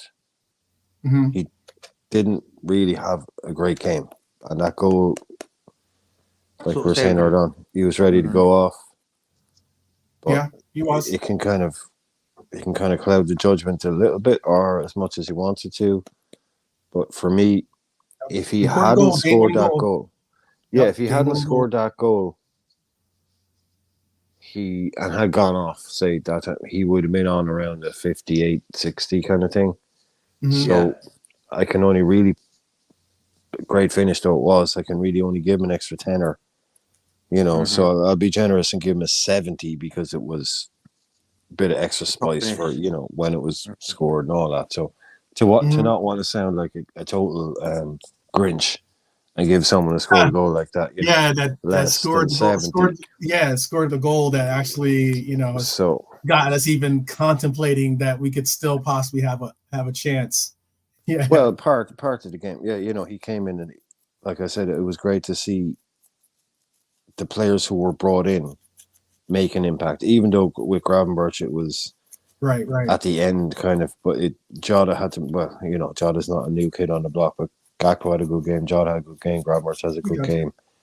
So it was great for him, and hopefully he can use that now. Yeah, you know, and just go, I've got, because we were talking about him earlier. The guy, I think he's got a shot. I think he's got a good shot on him. He's got a good shot. He's got a good, you know, he's got athleticism, and he just needs to fine tune it and to the point where it flows with everything else in the system. He's not necessarily like just, you know, trying to create independently, you know, oriented moments of brilliance for himself by doing things. Because he turned and there was no one marking him. He turned, no one marking him. Delante. Delante. We're not saying he's awful. I just thought he didn't have a brilliant game. Like I won't be giving out 80s and all that stuff. That's for guys who have like really brilliant games. 70. Yeah, the fact you gave him a 70 says a lot. Okay, that says a lot. That's a really good score for me. You know, I'm not saying any other. I'm just saying he didn't. He wasn't amazing. Okay, you know. So MK Toe Nolante gave him an 80. Originally I had him at like at a. I'm gonna stick with there were some 60s, obviously 65s. Philip gave him a 60, but it would have been a 55 if it hadn't been for that goal. I'm gonna stick with 70 for him. I'm gonna stick with 70. 63 isn't a bad score. Okay. I'm gonna stick with 70.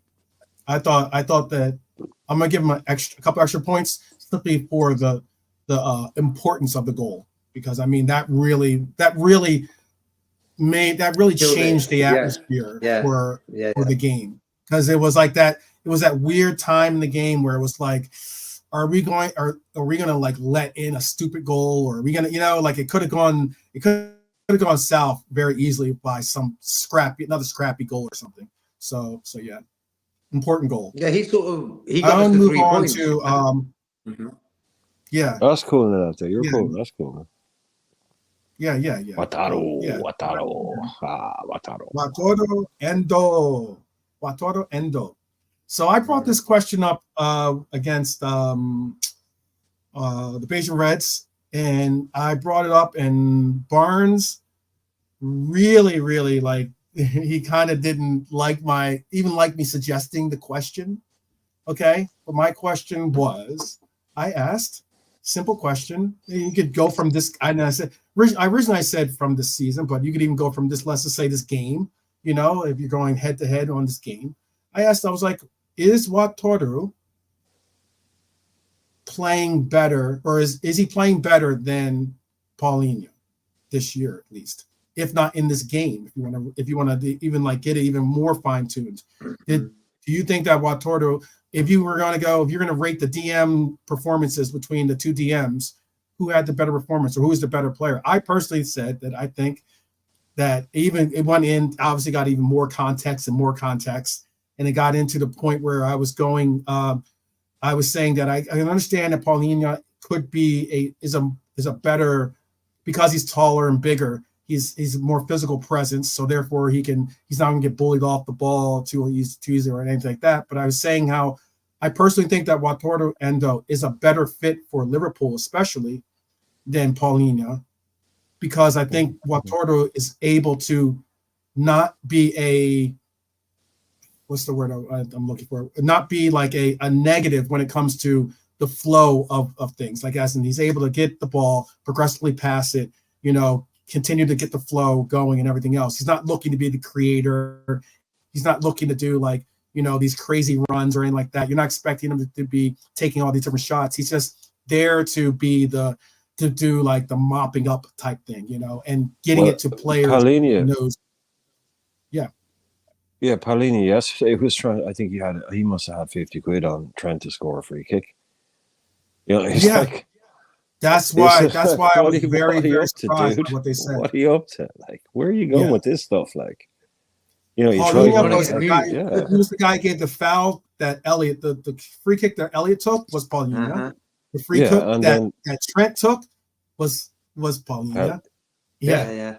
In space of like 2 minutes, like, what are you up to, dude?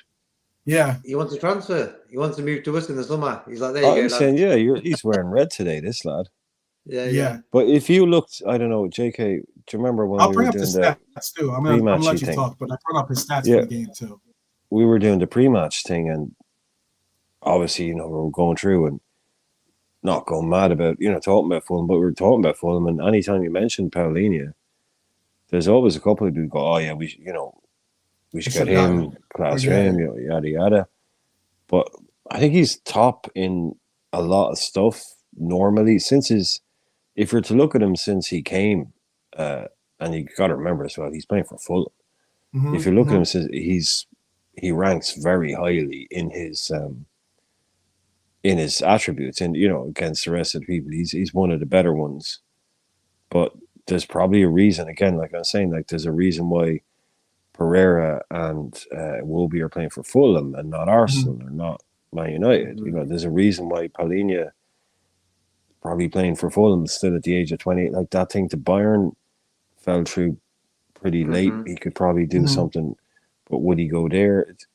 If he came to Liverpool, we're talking about his age, but he's younger than Endo. So I'm not really. He turns 29 in July. Yeah, he does seem like excellent at what he does, but whether that would work for us or not, I'm not sure. But you can see why probably yesterday, why he doesn't play for a top club.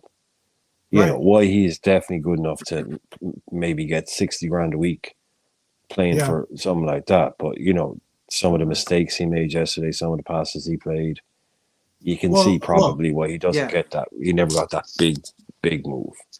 Yeah, but I reckon, bro, if he got that big move, if he played for Man City, he wouldn't be getting attacked as much as he is for Fulham, for example. Because they got the ball most of the time, and so he would look a better player all around. I think him at Liverpool, he would look great. Yeah. I think he would look great. I'll give Endo an 80, bro. Second half, great. Yeah. I mean, like that's the thing. He warmed into the game. You can see here. So what I wanted to break down with some of these stats, at least. Look, you can see he was very active. You see the Can you make them any bigger? Can you make them any bigger? Yeah, I can make it bigger. It's pretty small on the TV. 2-0 Forza Inter. Yes, here we Yeah. go. Maybe. Yeah. I don't know if I can make any. It's not getting any. Yeah. Let me hold on 1 second. I can just show the actual graph.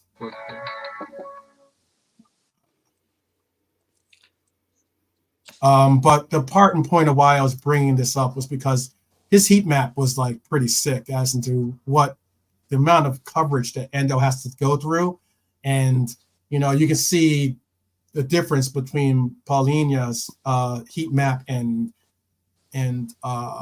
Watordo's heat map. Mm-hmm. Double check, find where I put this. Sorry, peoples. Let me get. I know. I want to make sure that you can see what it is. That I was hoping it would be bigger for you, but You see, I'd be inclined to go along a little right, bit there with what Neolante is saying. He's saying that Paulini is better than Endo, better player, but Endo suits our system more. Like, I don't think either of them are world class. Right, you know, right, you know. right. Exactly. But I wouldn't be. That's what I was trying to get into. Yeah. Paulina is excellent at what you need Paulina to do, but not every team is going to need Paulina to do that. It's right. like, I'd love him on the bench. If he cost us 15 million quid and we brought him in, there's our backup number 6. Exactly. And he can just sit on the bench. Lovely. He's sitting there. He can play the cup games. He can play Europa games. Mm-hmm. He's not going to let you down. You might Right. get sent off, but yeah, in a better team, of course, he'll play better. Mm-hmm. But yeah, I wouldn't, in terms of, like, you're talking about two guys who, Endo at the age of 31 gets a big move to a big club. Pellegrini at the age of 29 nearly got a move to a big club. Mm-hmm. Yeah, I wouldn't say. I know you'd be splitting hairs, really, but Endo seems I'm not to be saying. a I'm bit not saying more that. dynamic. And also, I'm not saying that he's a bad player. I'm not saying that Paulina is a bad player either. But the one thing, Endo to me seems a bit more dynamic. He seems like, because, like you were mentioning, the size difference, because I'd reckon they do look like Endo can get around the pitch probably a little bit more easily than Paulina can. He's probably got better stamina. Like, Paulina is more, like you see his heat map there, he doesn't really move that much. But that could go as far as to say, like, when you have a player, like, sometimes it's not about being the better player, it's about being the better fit for. And when we're talking 100%. About, because we don't care. I care less about if he's the best player in the world, but he's just like, but he's a noob, when it comes to Liverpool. Like, that does nothing for us, So, like, I was trying to get there's no point having the world's best left back if you play with a back three. Right. Yeah. Yeah. Very, very good. Very well put. Yeah. In this, you can see from the heat map, like, as you're about to say, Brian. And then, like, I was going to also bring up the point of, like, because one of the major things I think is the sheer fact that I get it that they didn't have the ball as much as we did, and our passing numbers are always going to be greater than a Fulham when we play a Fulham. But it's the sheer fact that he's getting double the touches, he's doing overly double the passes. He's extremely accurate with his passes, 69 out of 76, which means he's 91% for his passing, as opposed to the 23 for 31 for 74% for Paulina. They're both equal on long balls and everything. I can also show you this one. And but look at those expected goals, 0.03. Sign him up, man. Sign him up. Yeah, there you go. Yeah, I'm going to say something. He did 4 out of 10 for the ground duels and 3 out of 10 for the ground duels. But could you just go quickly back? Go ahead. Sorry, Jacob. Go ahead. I just want to say, Endo is our most important player right now. Take him out, we're done. That's what I believe, because, like, him yesterday, he was sort of back to his sort of best. And you can see it. Just the team looked better when Endo, a fit DM, was in that position. So for me, right now, Endo is the most important player in the team. Real quick, and I'll let Brian have the last say. But real quick, the reason why I think Endo, especially for our club and our team, is better because Fulham needs a DM like Paulina. But we need a DM more similar to some of the attributes that Watordo has, in that he might not be, if let's say hypothetically you're saying Paulina is a 9 or an 8, from a 1 to 10 scale. He's an 8 or a 9 when it comes to defense. And maybe you say what, or let's say he's a 9, and you say Watordo is an 8, let's say. Okay. Well, the major difference is I'm not going to need you just to play defense. I'm going to need you to be a link man. I'm going to need you to be someone that, gets the ball, keeps the ball moving. I might need an occasional run from you, progressive run from you or something, and I don't see Paulinho having those attributes in the level or at the level of a Watordo. And that's why I rate Watordo over Paulinho for a Liverpool perspective. That's what I wanted to say. Go ahead, Brian. You want to have the last say on this one before we move on and make sure we. No, you're fine. I just didn't realize we were getting caught up in a clapback of Barnes very superciliously right there. Yeah. Oh no, trust. I already got my licks in. It's Barnes. Yeah, but can you just scroll up there a little bit again on his Paulinho's expected assists? What was 0.14. Yeah, like how unexpected does an expected assist have to be to rank up 0.14? Like that's like okay. I mean, that was I think okay, he created one. He had one key pass. That's why. Yeah. It was. I mean, these guys. It's so harsh ranking on things like that just end up looking these tiny little numbers. Yeah. But there you go. But look, I think we're throwing too many numbers at people. Let's get back to the old ratings, schmatings. Yeah, let's get back to it. Sorry if some of the wonkiness of it all got into the case. But all right, I'm gonna give Watordo a 75. What did we end up on? Hi, Dara. Said, I think he just rounded up. Yes. Dara's a good friend of mine. Dara Zizi in the chat there. Dara Zizi just come into the chat. He's a very good friend of mine. And he lives over in your part of the world. Oh, cool. Yeah. Easy now. Oh, really cool. No worries. Yeah, no worries. You didn't miss much, Marion. If you just want to go take care of the dishes while I talk about stats and heat maps. Let's move on to Harvey. Harvey Elliott. Ringlets. The boy ringlets.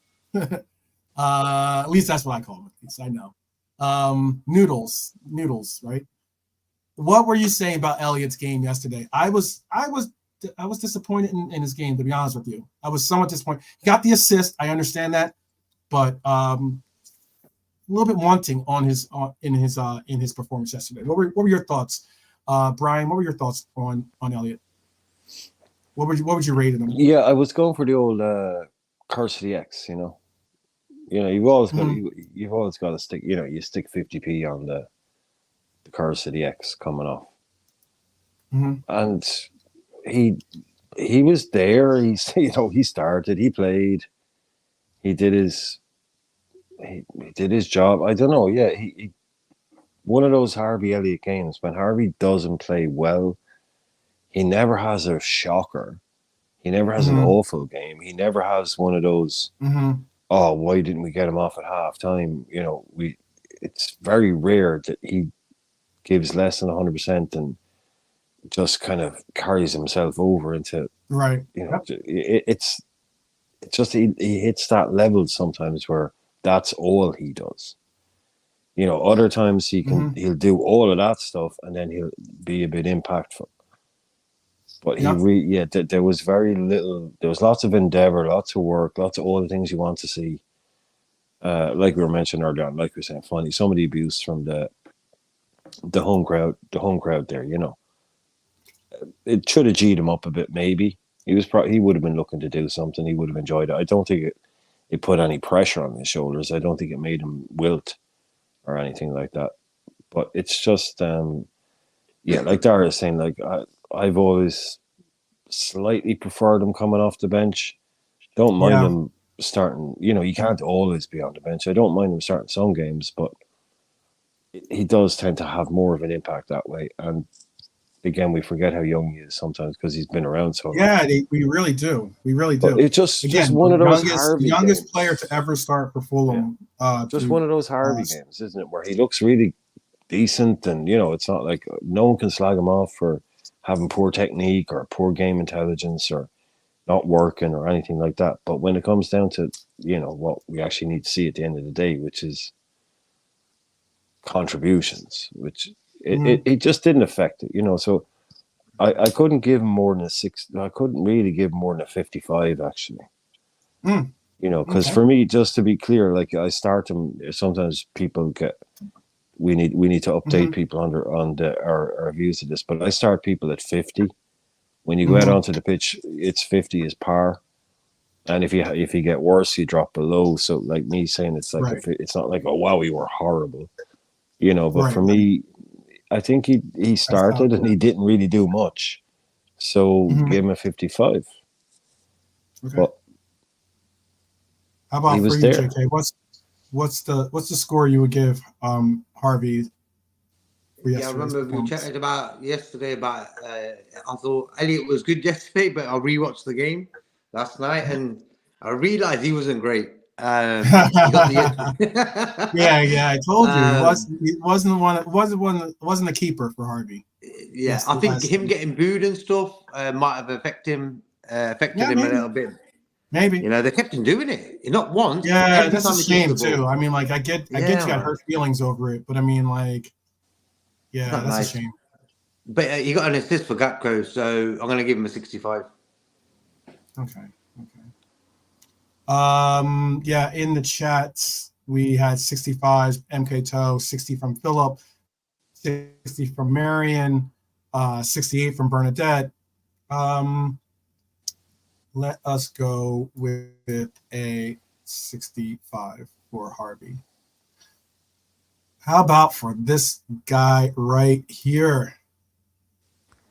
Part of the Dutch Masters series. Mr. Cody, Agent Cody. Brian, what was your score for Agent Cody? He was the former scapegoat. I don't know who's the new scapegoat now, but not too long ago he was the scapegoat. Yeah. No, JK, I'm just saying JK lost his avatar. It's back now, so that's cool. Yeah. I saw that. He grew into it, didn't he? He really did.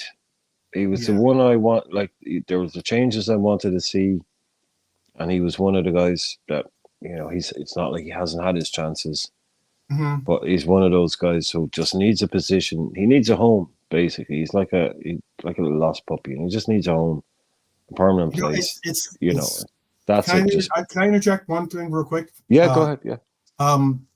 You're so right about him needing a home. It just so happens that home is occupied. I know. That's the only thing that sucks about it, is that he's a viable contender for that home. But I mean, like, it just so happens that there's a preferred first player in that role. And it was so weird to see him at right wing yesterday, but I mean, it still worked out. So yeah, I didn't see Cody starting anywhere other than that on the left. So, Diaz has done that a lot now, gone on the right. And I think we all know he's fine over there now. We don't need to worry. He can still put in a good shift over there. I know you like him over there.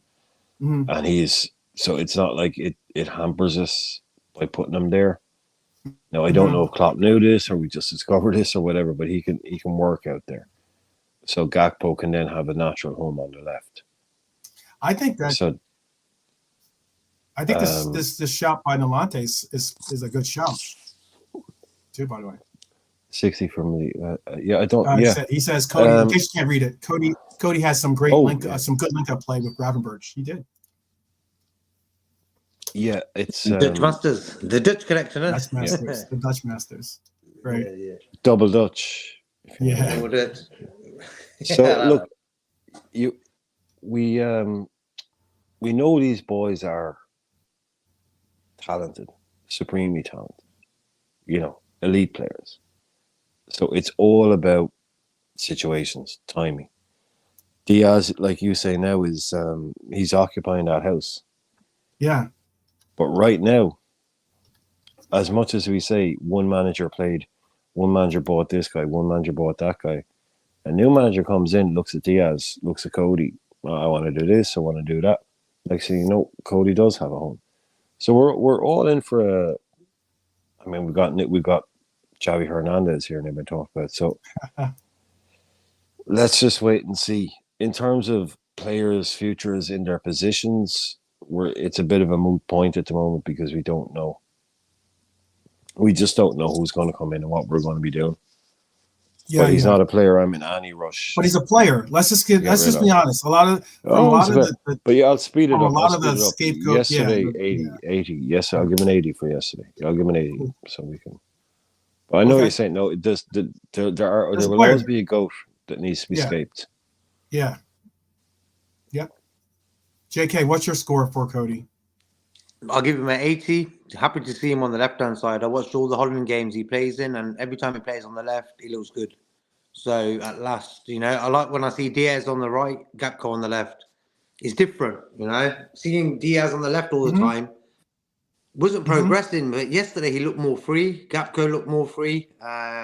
Natural positions for them. Okay. So Gakpo. I think that Cody has certainly played well as of late. I saw Burnett gave him a 78. That was she says she's been critical of Cody, but he has skills, but he can be hit and miss. He was hit. Don't want to get on the wrong side of Bernie. I tell you that you don't want to get on the wrong side of Bernie. Critical. Very critical. Yeah, no, she has every right. She has every right to. She knows her stuff. To rate the way she wants to rate. Yeah. Nolante went from 75 to 85. That's big up. There was Cody got an 80 from Marion, 75 from Philip, and 80 from MK Toe. I'm gonna stick with an 85 for him. I thought that I wanted to give him a point or two extra simply for the fact that he's kept up this form despite the fact he's had to play with various different front threes as usual, and finally getting a shot at a position that we all prefer to see him in possibly. He has really excelled. So yeah, it was his assist that he gave the assist to Diego too, by the way. So let's move on to the man I just mentioned, Diego. How about Diego? No worries. I think JK is gonna be jumping out for a second. For Diego, what was your rating for Diego, Brian? Yeah, the guy I wanted to see start. Yeah, the guy I thought deserved to start over Darwin, but again, some kind of a Harviella kind of vibe going on there as well. Sometimes I thought he's a lot better off the bench, and he kind of he goes missing, or he can be quiet in games, which I think. I don't know if I was proved right or wrong yesterday. I don't think he was hugely involved in the game. Right. But he shows up and he finishes. And someone was talking about it earlier on. Someone, they can be a bit crazy in what they say. And this is not a YouTube guy, but they were saying, look, this is Darwin doesn't finish that. Diaz doesn't finish that. Jota finishes that. It says it's not because they can't do it. It says in that particular situation, in that one-on-one, Diaz would try and overplay it, and nothing would come of it. Núñez would make the wrong decision or miss. Jota scores. Now, of course, that's been very reductive and very simplistic about it, but the way he was kind of explaining it to me, which I won't go into here, but he was right. He was talking about body shape. He was talking about decision making. He was saying, in a one-on-one like that, the guy most likely to score for Liverpool every single time is Jota because he just makes the right decisions. He knows how to shape his body. Now, that wasn't an amazing finish. The keeper should have a stronger hand. And the keeper probably should have saved it, to be honest with you. Yeah, stronger hand than he does. But he's saying this. Jota hits the target. Jota makes sure that even if it's not perfect and he gets that, like you saying with Diego or with Diaz, 9 times out of 10, Diaz runs that the wrong way. 9 times out of 10, Darwin will just miss it. But it's like if you want that one guy in that Liverpool team right now, And he was going into how Jota is much more adept at knowing how to shape his body and how to plant his weight to give himself the best chance of even finishing if it doesn't come off the best, because he just has that kind of natural thing about him. I would tend to agree. Now, I don't expect he has to be as good a finisher as a striker, but I just, someone for me, Jota, when you leave him on, give him enough chances, he'll score more than the other guys. Probably, to me. So I just like that. If there's a way of getting him on the pitch all the time, I just prefer it. And maybe he comes in and I don't like it off the bench all the time, but if you said to me someone's only come on for half an hour and that's going to score a goal, I'd say him too.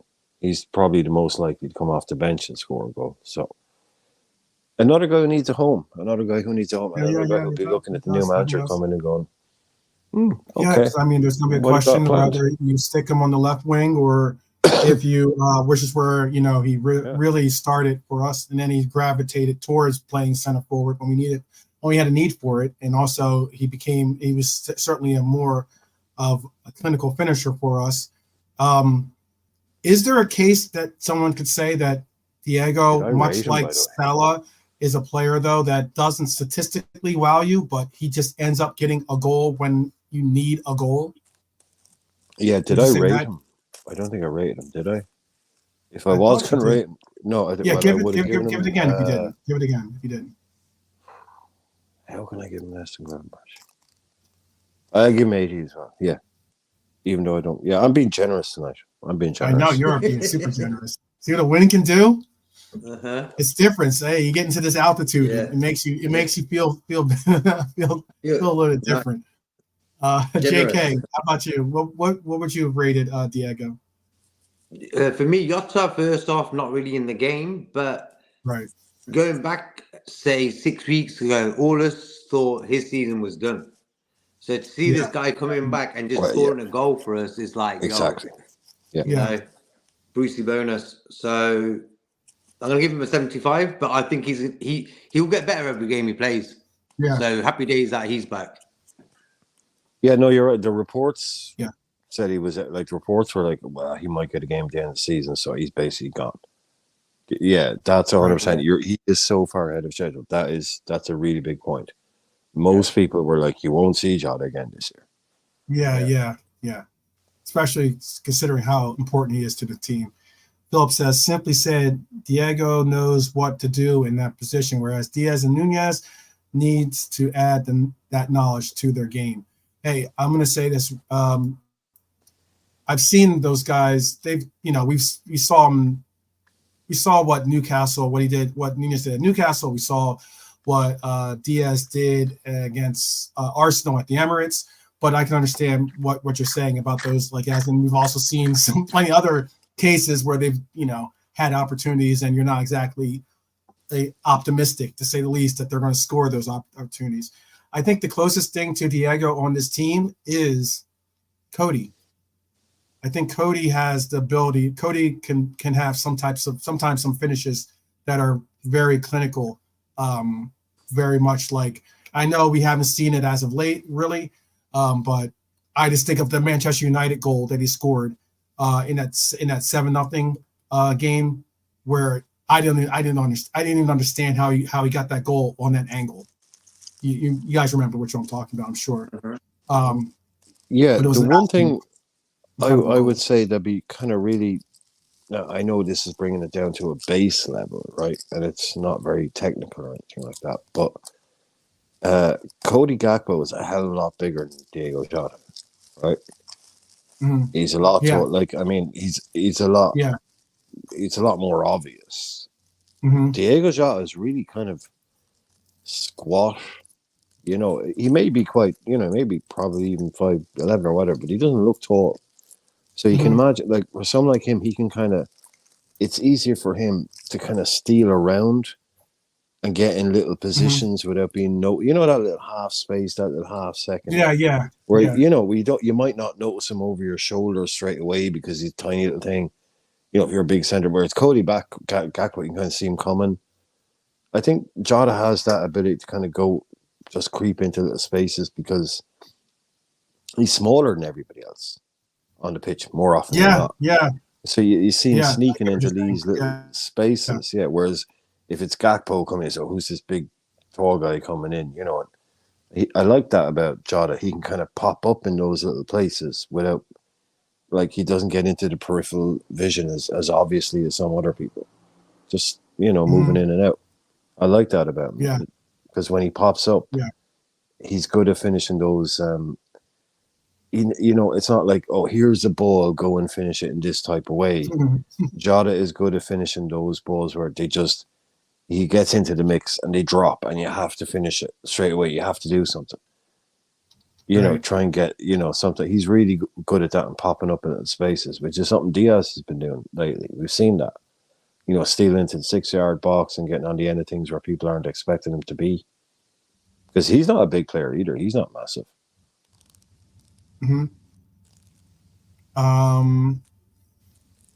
Just looking at the chat here. All right, so we're gonna do Diaz, and then I'm just gonna give me your score on Diaz. Just give me a score on Diaz as well, Brian. While you're 70. a 70. Okay, just give me a score on Diaz, JK's. 65. 70, 65. Okay. Philip had him at Lucho at a 70. That's, you guys are all. I had him. I like it when I don't have to change the score. I'm gonna keep him at a 70. Yeah. Oh, he's back. He's back. It's been a while, but he's back. Oh, is he back? Tony Cruz is back. Oh, cool. He's back. He's back. We're gonna rifle through. We're gonna rifle through these through the subs too. They're not in the exact order of when they were subbed in. But let's go. Let's just go through these real quick. Just a rating on Darwin. Just a rating on Darwin. What were you guys giving Darwin? Brian, what was your score for Darwin? 15. Okay. Oh, we just lost JK. Oh, darn it. I was hoping JK could boost that score. 15. Wow. But I mean, it's so crazy. Everyone in the chat is giving scores just like you. Did you not hear what JK was saying yesterday, man? I think he might have gone lower than me. He might have gone lower? Okay. I think he might have gone. Yeah, he was getting. JK was not happy with Darwin yesterday at all. So, yeah, MK Toe said 20. 12. Exclamation point. Daryl gave him a 12. 7. Philip gave him a 66. Big up, Philip. We got to up that average, right, brother? Fabricio Fabrication gave him 14.7, rounded off to 15. Darwin got a 40 from Bernadette. TW74, excuse me, gave him a 50. Daryl said maybe a 2. Wow. Darwin with a 20. That's a 20. So wow. 20, another 20. I'm going to adjust my score for that one. Marion, don't do it. Don't do it. Yeah, I'm about to say, Marion, we are not expecting a score from you. No, Marion, please. Yeah, Marion, you're fine. Don't want to put you you're in the fine, mood Marion. Yeah, you do not need. Yeah.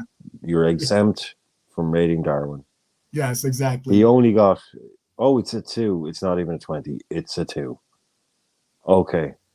20, I thought Darwin was going on the 2. Darwin actually went with a 2, not even a 20. An actual 2. Yeah. So, I mean, he can't get above 20. It's just not. This is the people's channel. This is the people's channel. Yeah, but you know what, though? I don't. They've spoken. They've definitely spoken. And you know what? I can say this about Darwin. Darwin will look at it as he'll look at it. I'm thinking he will look at it the same way he looked at it when he was benched for Newcastle. And he'll just look at it as, you know what? When I get out there, I'm gonna crush it. I'm gonna take my shots. He doesn't get points for that. He doesn't get points for that. So on yesterday's he only got what did he get? I'm already under the. I'm giving a 35. 35. That's How did you get it up to 35? only because No like way. I had him at a 55. I had him at a 55, but Oh, I man, saw some no. scores. No, I've seen 20, Maybe. 17, All right. 2, 20. Oh no, wait, not 55. No, you can't. If you Yeah. want to be the people's channel, you can't give him 35. I'll do 25. That's as low as I'm going. 25 is as yes. low as I'm 25 going. is In much more respect in to line. Marion, I'm not trying No, I know, I'm no, not you trying to don't. We send don't need Marion off with caveats. bad. No, but there's everyone is here. In respect to the chat.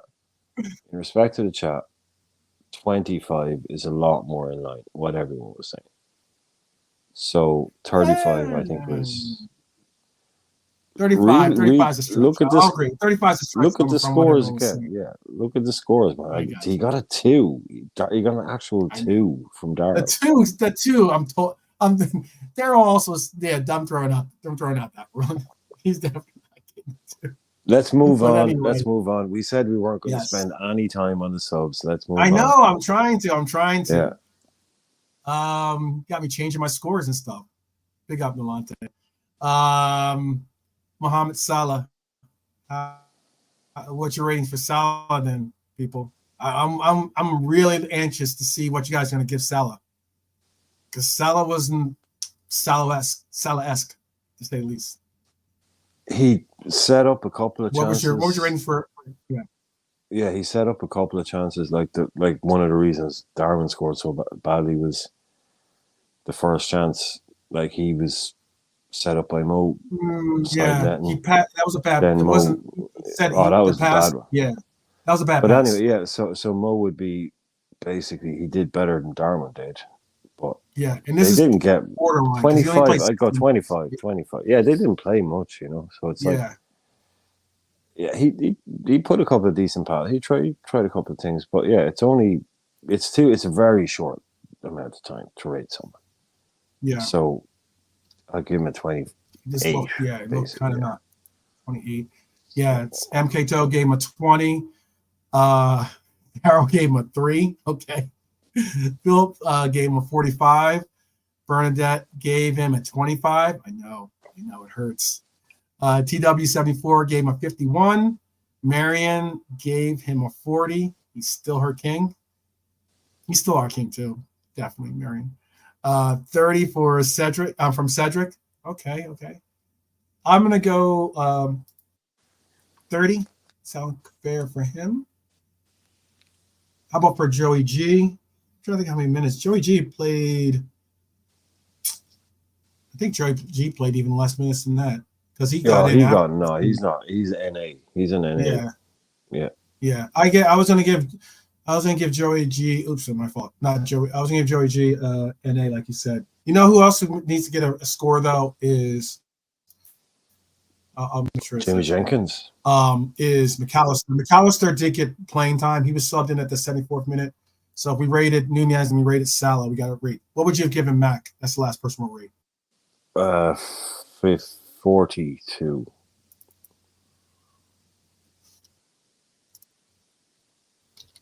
Okay. I think so too, Bernie. I think Klopp. Last person to rate people was Mac. Off into the sunset together. Yeah, I know, right?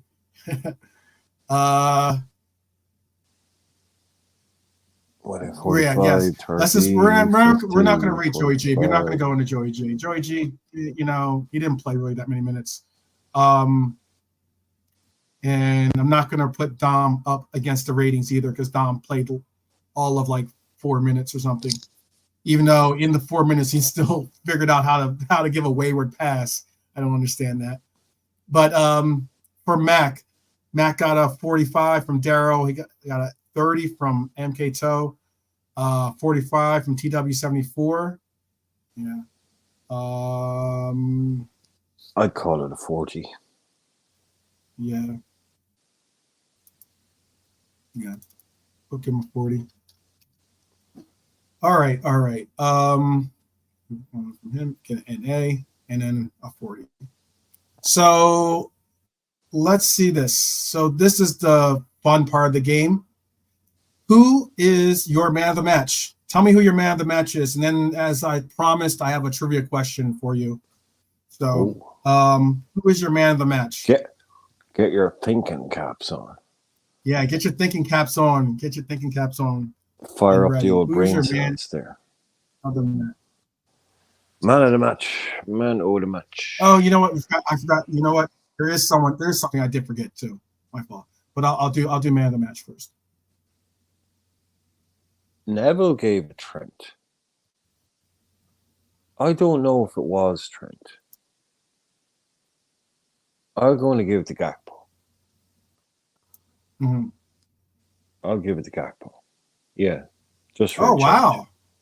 Okay. Yeah. I think Trent was getting it just for the goal, but I don't. Yeah, I'll give Cody.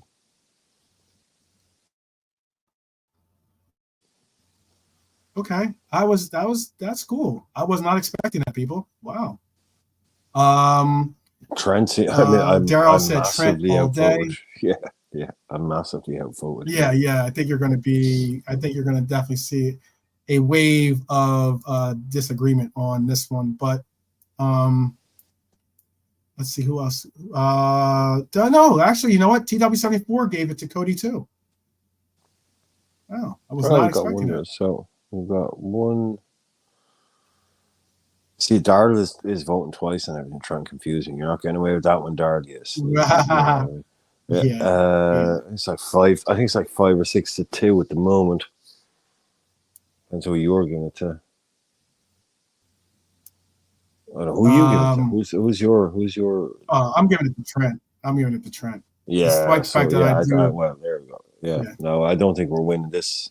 Yeah, I'm still going to give it to Trent. I think the reason why I'm going to give it to Trent though is because like that goal was just like a hint of, hey, remember me? You know what I mean? Like, remember I used to be able to do this more on a regular. You know, if we can get that kind of Trent that's deadly from free kicks, that'll be a much needed return because we haven't. He's had a couple of free kicks that were good, but not necessarily the consistency that I would like to see from him. And then, you know, I just want anything that can produce confidence in him. That's how I see it. Gackers. Yeah. Yes. Oh, hey, look, hey, we've got 2 late shouts. Ooh, I know.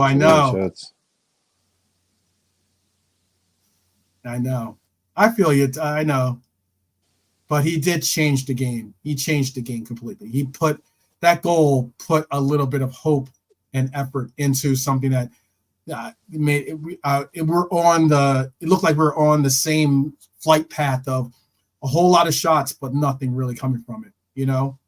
And when I saw Elliott take his shot with the first free kick, I was like, okay, he's due. He's definitely due. We've got some Gakpo. We got a lot of people jumping on the Gakpo train here. We've got Darrow back on the. He's changed. He's gone. Oh man, you guys are killing me. I already made the graphic. I already made the graphic now.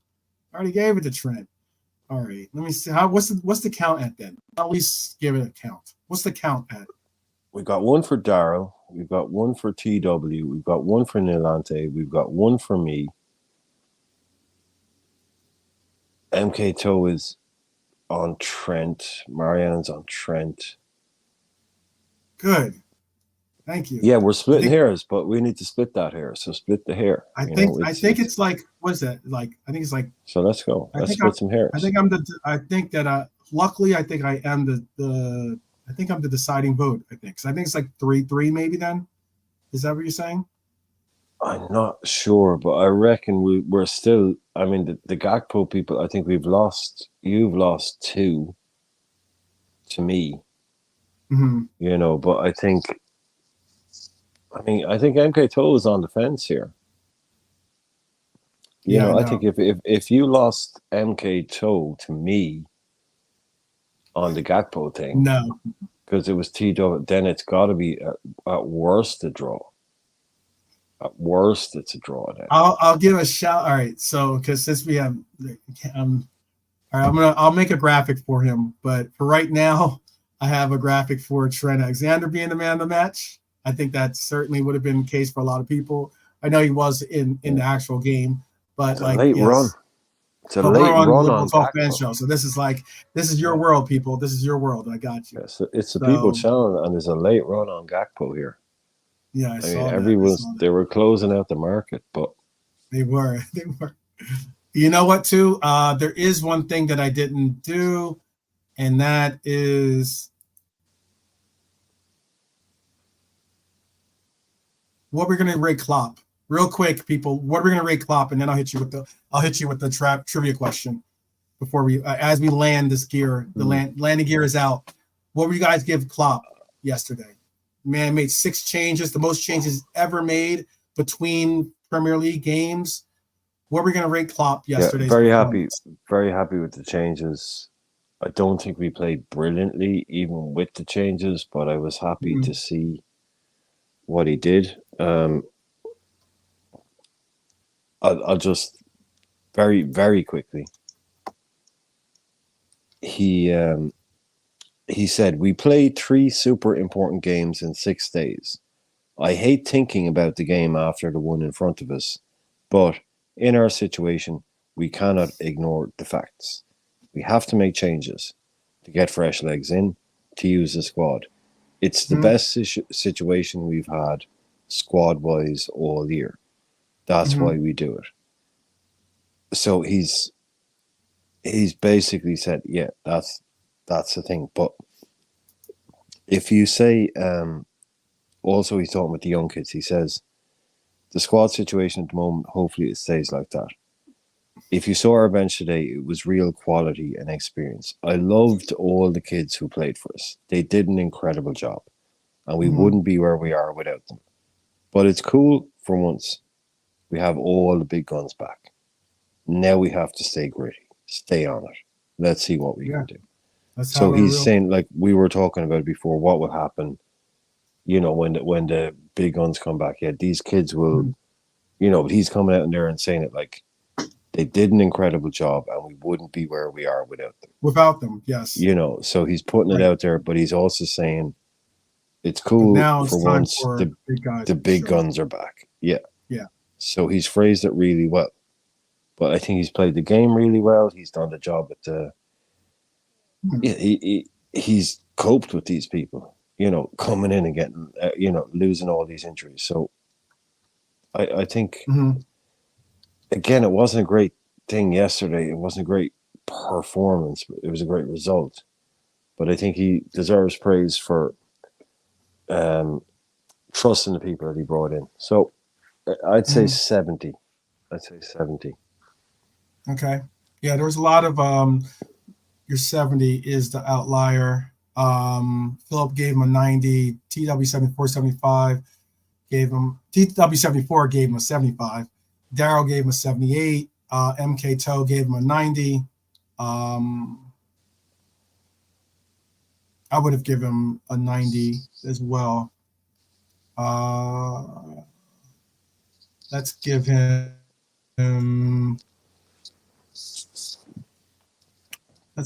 Actually, you know what? Let's give him a. I wasn't going to go really high. Let's give him an 80, an 85, or an 82. 82. Since you guys gave him so many 70s.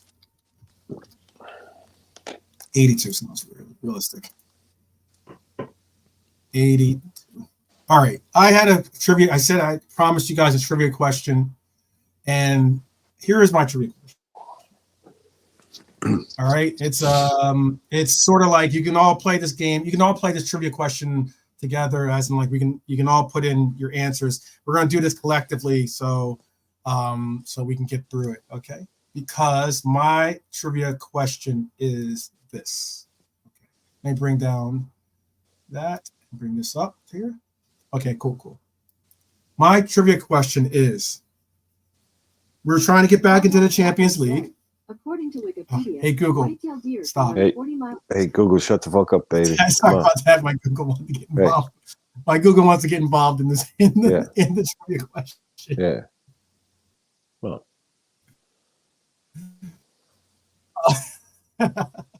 That's never happened before. I didn't even say anything about her. Anyway, I was gonna say we all want to get back to the Champions League. Apparently, my Google wants to as well. And Don't say it. She's obviously ready to talk. I know. Don't mention her again. Oh, she's she's ready to like, probably yeah, give she's answers. ready to talk. Yeah. So I'm going to ask you this: in the Champions League, who are the top 10 scorers? Who are the top 10 scorers in Champions League history? So you can all this is a collective trivia question. This isn't something that I expect one person to know every last one of them. But as you name them, if you can put, and you can guess what number they are on the list, but I'll tell you whichever way you want to do this. But if you want to go through it, and Brian, you're more than welcome to participate in this too, to help. When you say, just for the benefit of the chat, when you say Champions League, do you mean Champions League or do you mean the entire history of the European Cup? No, Champions League, not the not the European Cup. So that would have started in what year? You're talking 90 something. Just to be clear.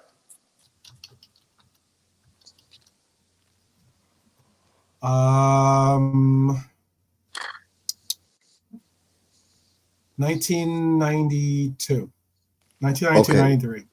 So basically, it's basically right around the Premier almost League. like right around the start of the Prem. Yeah. Yeah, exactly the same as the Premier League. So that would be obviously Messi and Ronaldo. Okay. Which have already been mentioned. So Messi. All right. So we can go down this. We'll kind of like go off. I'll cross names off. Messi, number 2. Yeah, Ronaldo, you said? Well, yeah, but number everyone. 1. So number 1, number 2. Yeah, Cristiano Ronaldo, number 1. So Messi, Bernadette, number 2. Bernadette, the question is the top 10 goal scorers in the Champions League since it started in 1992, 1993. Yep. I would say Raul. Ooh, Raul's a good shout. There. Raul's a good shout. Raul is number 5 on the list. Yeah. Let me see. Let me see if some. I want to see if Messi and Ronaldo and MK had both of them. Okay. Yeah. Raul's number 5 on the list. There it happens. Oh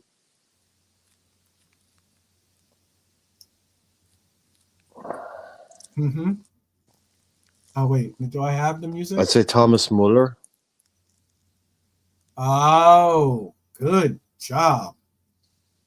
Thomas Muller is on the list at number 8. Yeah. Okay. Yeah. Ronaldo is not on the list. Yeah, Ronaldo is in R9, R7. R9 so Ronaldo. Yes. Like Cristiano Ronaldo is. Is, but not. Yeah. Yes. So then, that I don't know about that. TW74. Yes, you are correct. Lewandowski is number 3. He's the third highest scorer in Champions League history. Yeah. I think Neymar in there. No. No. Okay. Nope. Marion said, well, Messi, Drogba, Ronaldo, Henry, Lewandowski, Benzema. Okay. All right. She put a lot of names in there. But I got you got 2 of them. Marion got Henry is at number 9. And Benzema is number 4. So you have Cristiano 1, Messi 2, Lewandowski 3, Benzema 4, Raul 5.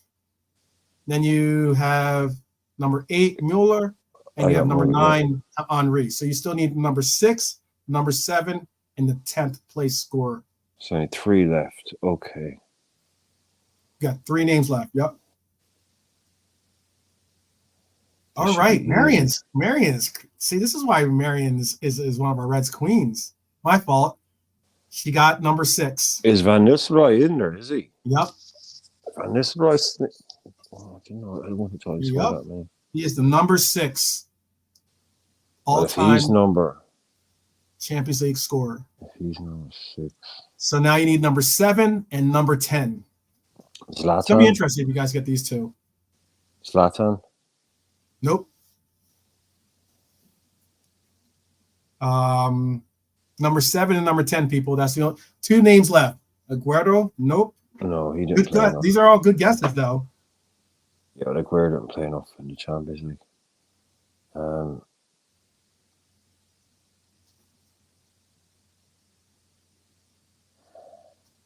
Yeah, I know. People Well, do we have two all left? Aguero scoring. Aguero Do we have 2 left, or we still have 2 left? Or 3 We have left? 2 left. Number 7 and number 10. I'll read the list one more time. Okay. Cristiano was at 1. Messi at number 2. Lewandowski number 3.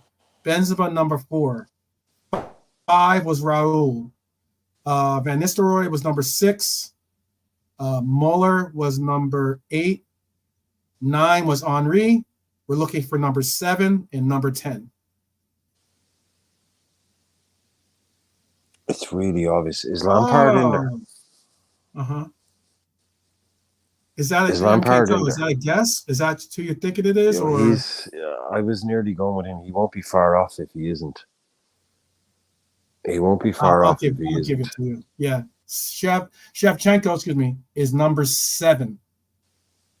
Is Lampard in there? Who's the 10th? Lampard is not. Oh, to run left with the 10th. Yep. Champions League goal scorer. Last name on the list. Can the chat or Brian the Brain get it?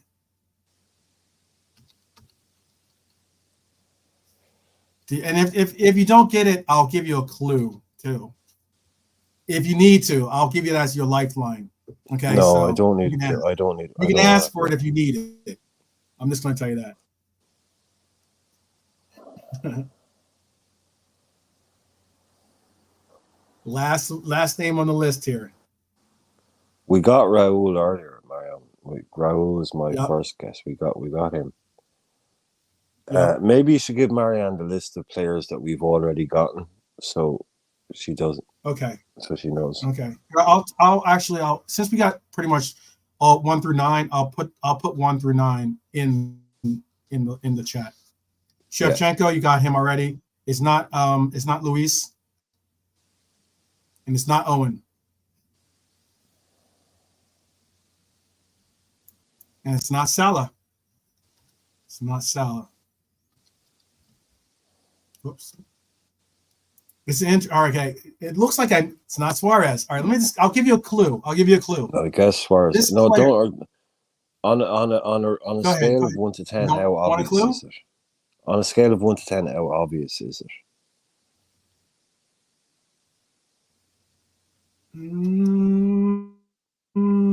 I wouldn't have guessed it, to be honest with you. But scale 1 to 10. You know what? No, you probably could guess it. You probably could, because he played for a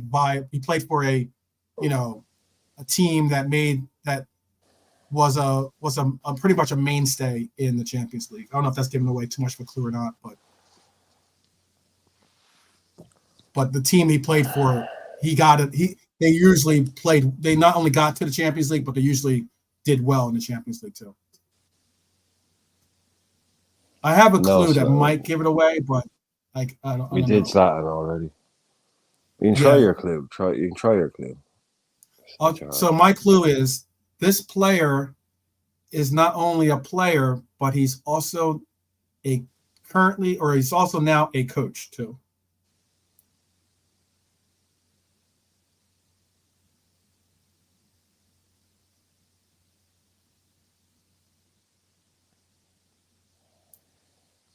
Pippo Inzaghi. Boom! There you go. There you go.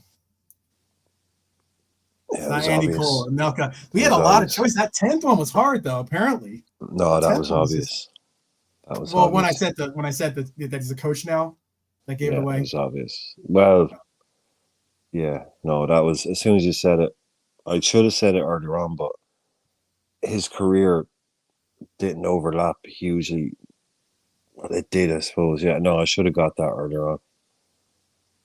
Yeah, no, I should have got that earlier on. I should have guessed Inzaghi at least. I should have guessed him at least. yeah, maybe thrown out a get. No one guessed him. If he And was I should thrown have guessed Shevchenko as well. But I was waiting for. To be honest, I was even spaced for the chat with a couple of them.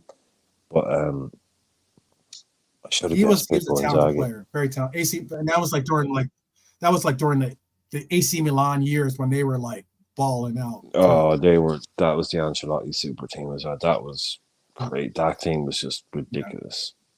And Yeah, the team before that, it was like it was almost as good as, but nearly like the Hullet and Van Basten team, which is just this brazy mad team. I mean, come on. yeah, Yeah, that AC Milan for about 15 years was just ridiculous. yeah. I'm kind of surprised Kaká wasn't on there, Kaká, but yeah, Shevchenko. I yeah, mean, Savicevic. I mean, some of the players that played over, just Seedorf. It's yeah, just the list is endless. You want to talk about the best 20? If you were to do a list of the best players the last 30 years, most of the top guys played for AC Milan during that period. yeah. That was So when. yeah. That was also when that league was like was one of the cream of the crops. Yeah, when the it money came was there. to, The money, like everybody wanted to play in Italy for the most part. Yeah, the money was there. You see, the wages were the highest in the world. Basically, Yeah. that's how these things work. And then the Premier League changed. But I'm happy with that because I got Raul, I got Muller, and I got Raul and Pippo. Muller were shouts. Those are good shouts. Yeah, I got. They weren't the obvious ones. I'm happy I got them. Cristiano and Messi were pretty much probably. Yeah, exactly. They're your locks. They're your locks. They're your locks. There. Yeah. I'll go through it again. I'm happy with that. Yeah, you can go through it again as well. Yeah. Yeah, Cristiano number 1, Messi number 2, Lewandowski number 3, Benzema number 4, Raul number 5, Van Nistelrooy number 6, Shevchenko number 7, Muller number 8, Henry number 9, and Inzaghi number 10. That is one of the questions that I like to, one of my Quizzo style questions for you. And I liked how it wasn't like it was all about like, it wasn't ended real quick or something like that. Because Daryl, Brian's question instant reaction instantly. I didn't think he finished. He was already finishing his sentence and I asked it once, and then I repeated it just in case anyone had missed it. Yeah. And by the time I'd finished, I hadn't even finished saying it the second time. And Daryl was in with the answer. Oh, yep. Daryl was in straight away. To be honest, I would be interested to have seen how long it would have taken if Daryl wasn't in. Because I didn't see anyone else going, yeah, I would have got that. He was like, there was a couple who said, oh, that's a great shout. I never would have got that. Yeah. So I would have been interested to see if Super Brain Daryl hadn't been in, what we would have got. I mean, if Daryl is still in, I do have one other quick question from that game. If you are still in, if anyone knows, the 2009 Rafa Benitez, we went to Hull City. Which Argentinian left back played for Liverpool in that game? 2009 Rafa Benitez. Which Argentinian left back started for us in that game?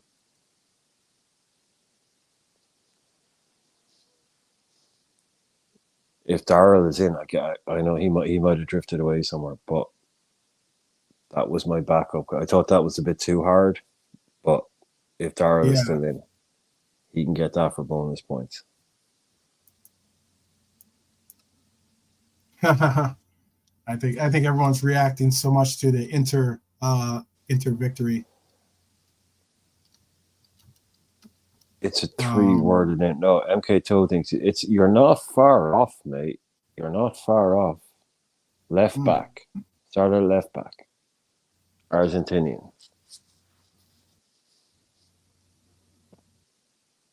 Any ideas, if it's Argentinian,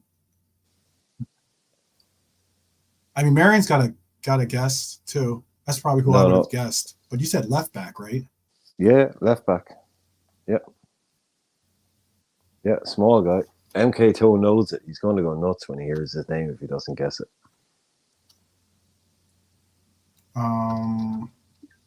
Think I the don't Rafa know. Benitez era. Think the Rafa Benitez era. Who was an Argentinian left back that played for Liverpool during the Rafa era? There weren't many. Let's just put it that way. And let's just say there was only one.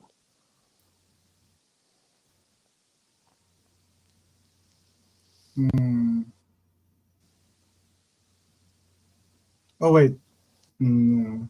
It wasn't Sarin. He's thinking Juan Pablo Mm. Sarin, who was an incredible left back who played for Villarreal. He played for no. Aurelio was Brazilian. Oh, Sarin, not Sarin. You know, Juan Pablo or something. Someone's come a little bit close. Yeah.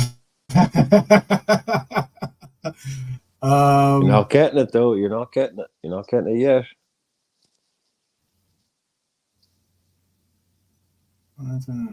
I'm thinking Argentinian. 2009, so it's not a lifetime ago. Because I would have said it was. Yeah, there you go. There you go. Ding, ding, ding, ding, ding.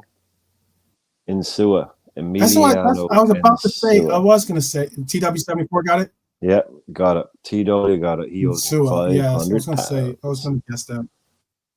Yeah. Well, You gotta watch out for answering these questions. Got to throw it in there. Just say the first thing that comes into your head. Doesn't matter if it's wrong because it might be right. I should have guessed it. Say the first name that comes into your head. I did. I thought maybe when you said left back, I mean, like we've only. Then I'll pose it. I'll pose this question to you then. Oh, here we go. This is my last.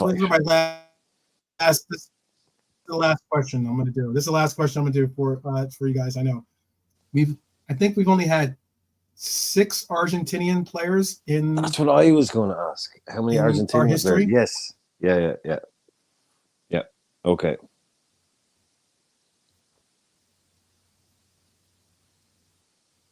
Mm-hmm. Is that it? You want? Is that you want to name them all? Yeah. I know. I think I'm lagging a little bit for some reason. Oh, you are. Sure, I don't have too much open in the. Insua is still playing. Yeah, he is still playing. I have so you want to know like all 6 Argentinian players that have ever played for us? Yes. Can you name all 6 Argentinians that have played for our team? Okay. Well, I've just named one, so that's Insua. I'm gonna put the answers in there. Yeah. So I'll try right off the top of my head. We've just named Insua, okay, and Javier Mascherano is an obvious one. Maxi Rodriguez, Alexis McAllister, Maurizio Pellegrino, and Diego Cavalieri.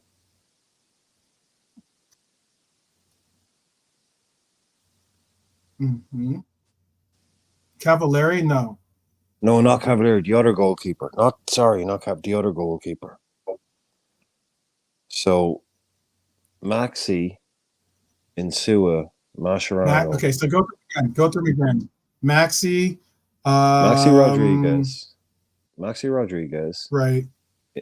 Insua. McAllister, Mascherano. So TW74 has 5 of them. Pellegrino. Right? You're missing one Pellegrino. player. You're missing one player. Pellegrino. Yep. Yeah, I did Pellegrino earlier on. Right? Pellegrino. Right. And then there's the goalkeeper, isn't it? It's a goalkeeper, isn't it? Is he a goalkeeper? Hold on, let me double check. Is Pellegrino? No. Okay, he wasn't a goalkeeper. He's not a goalkeeper.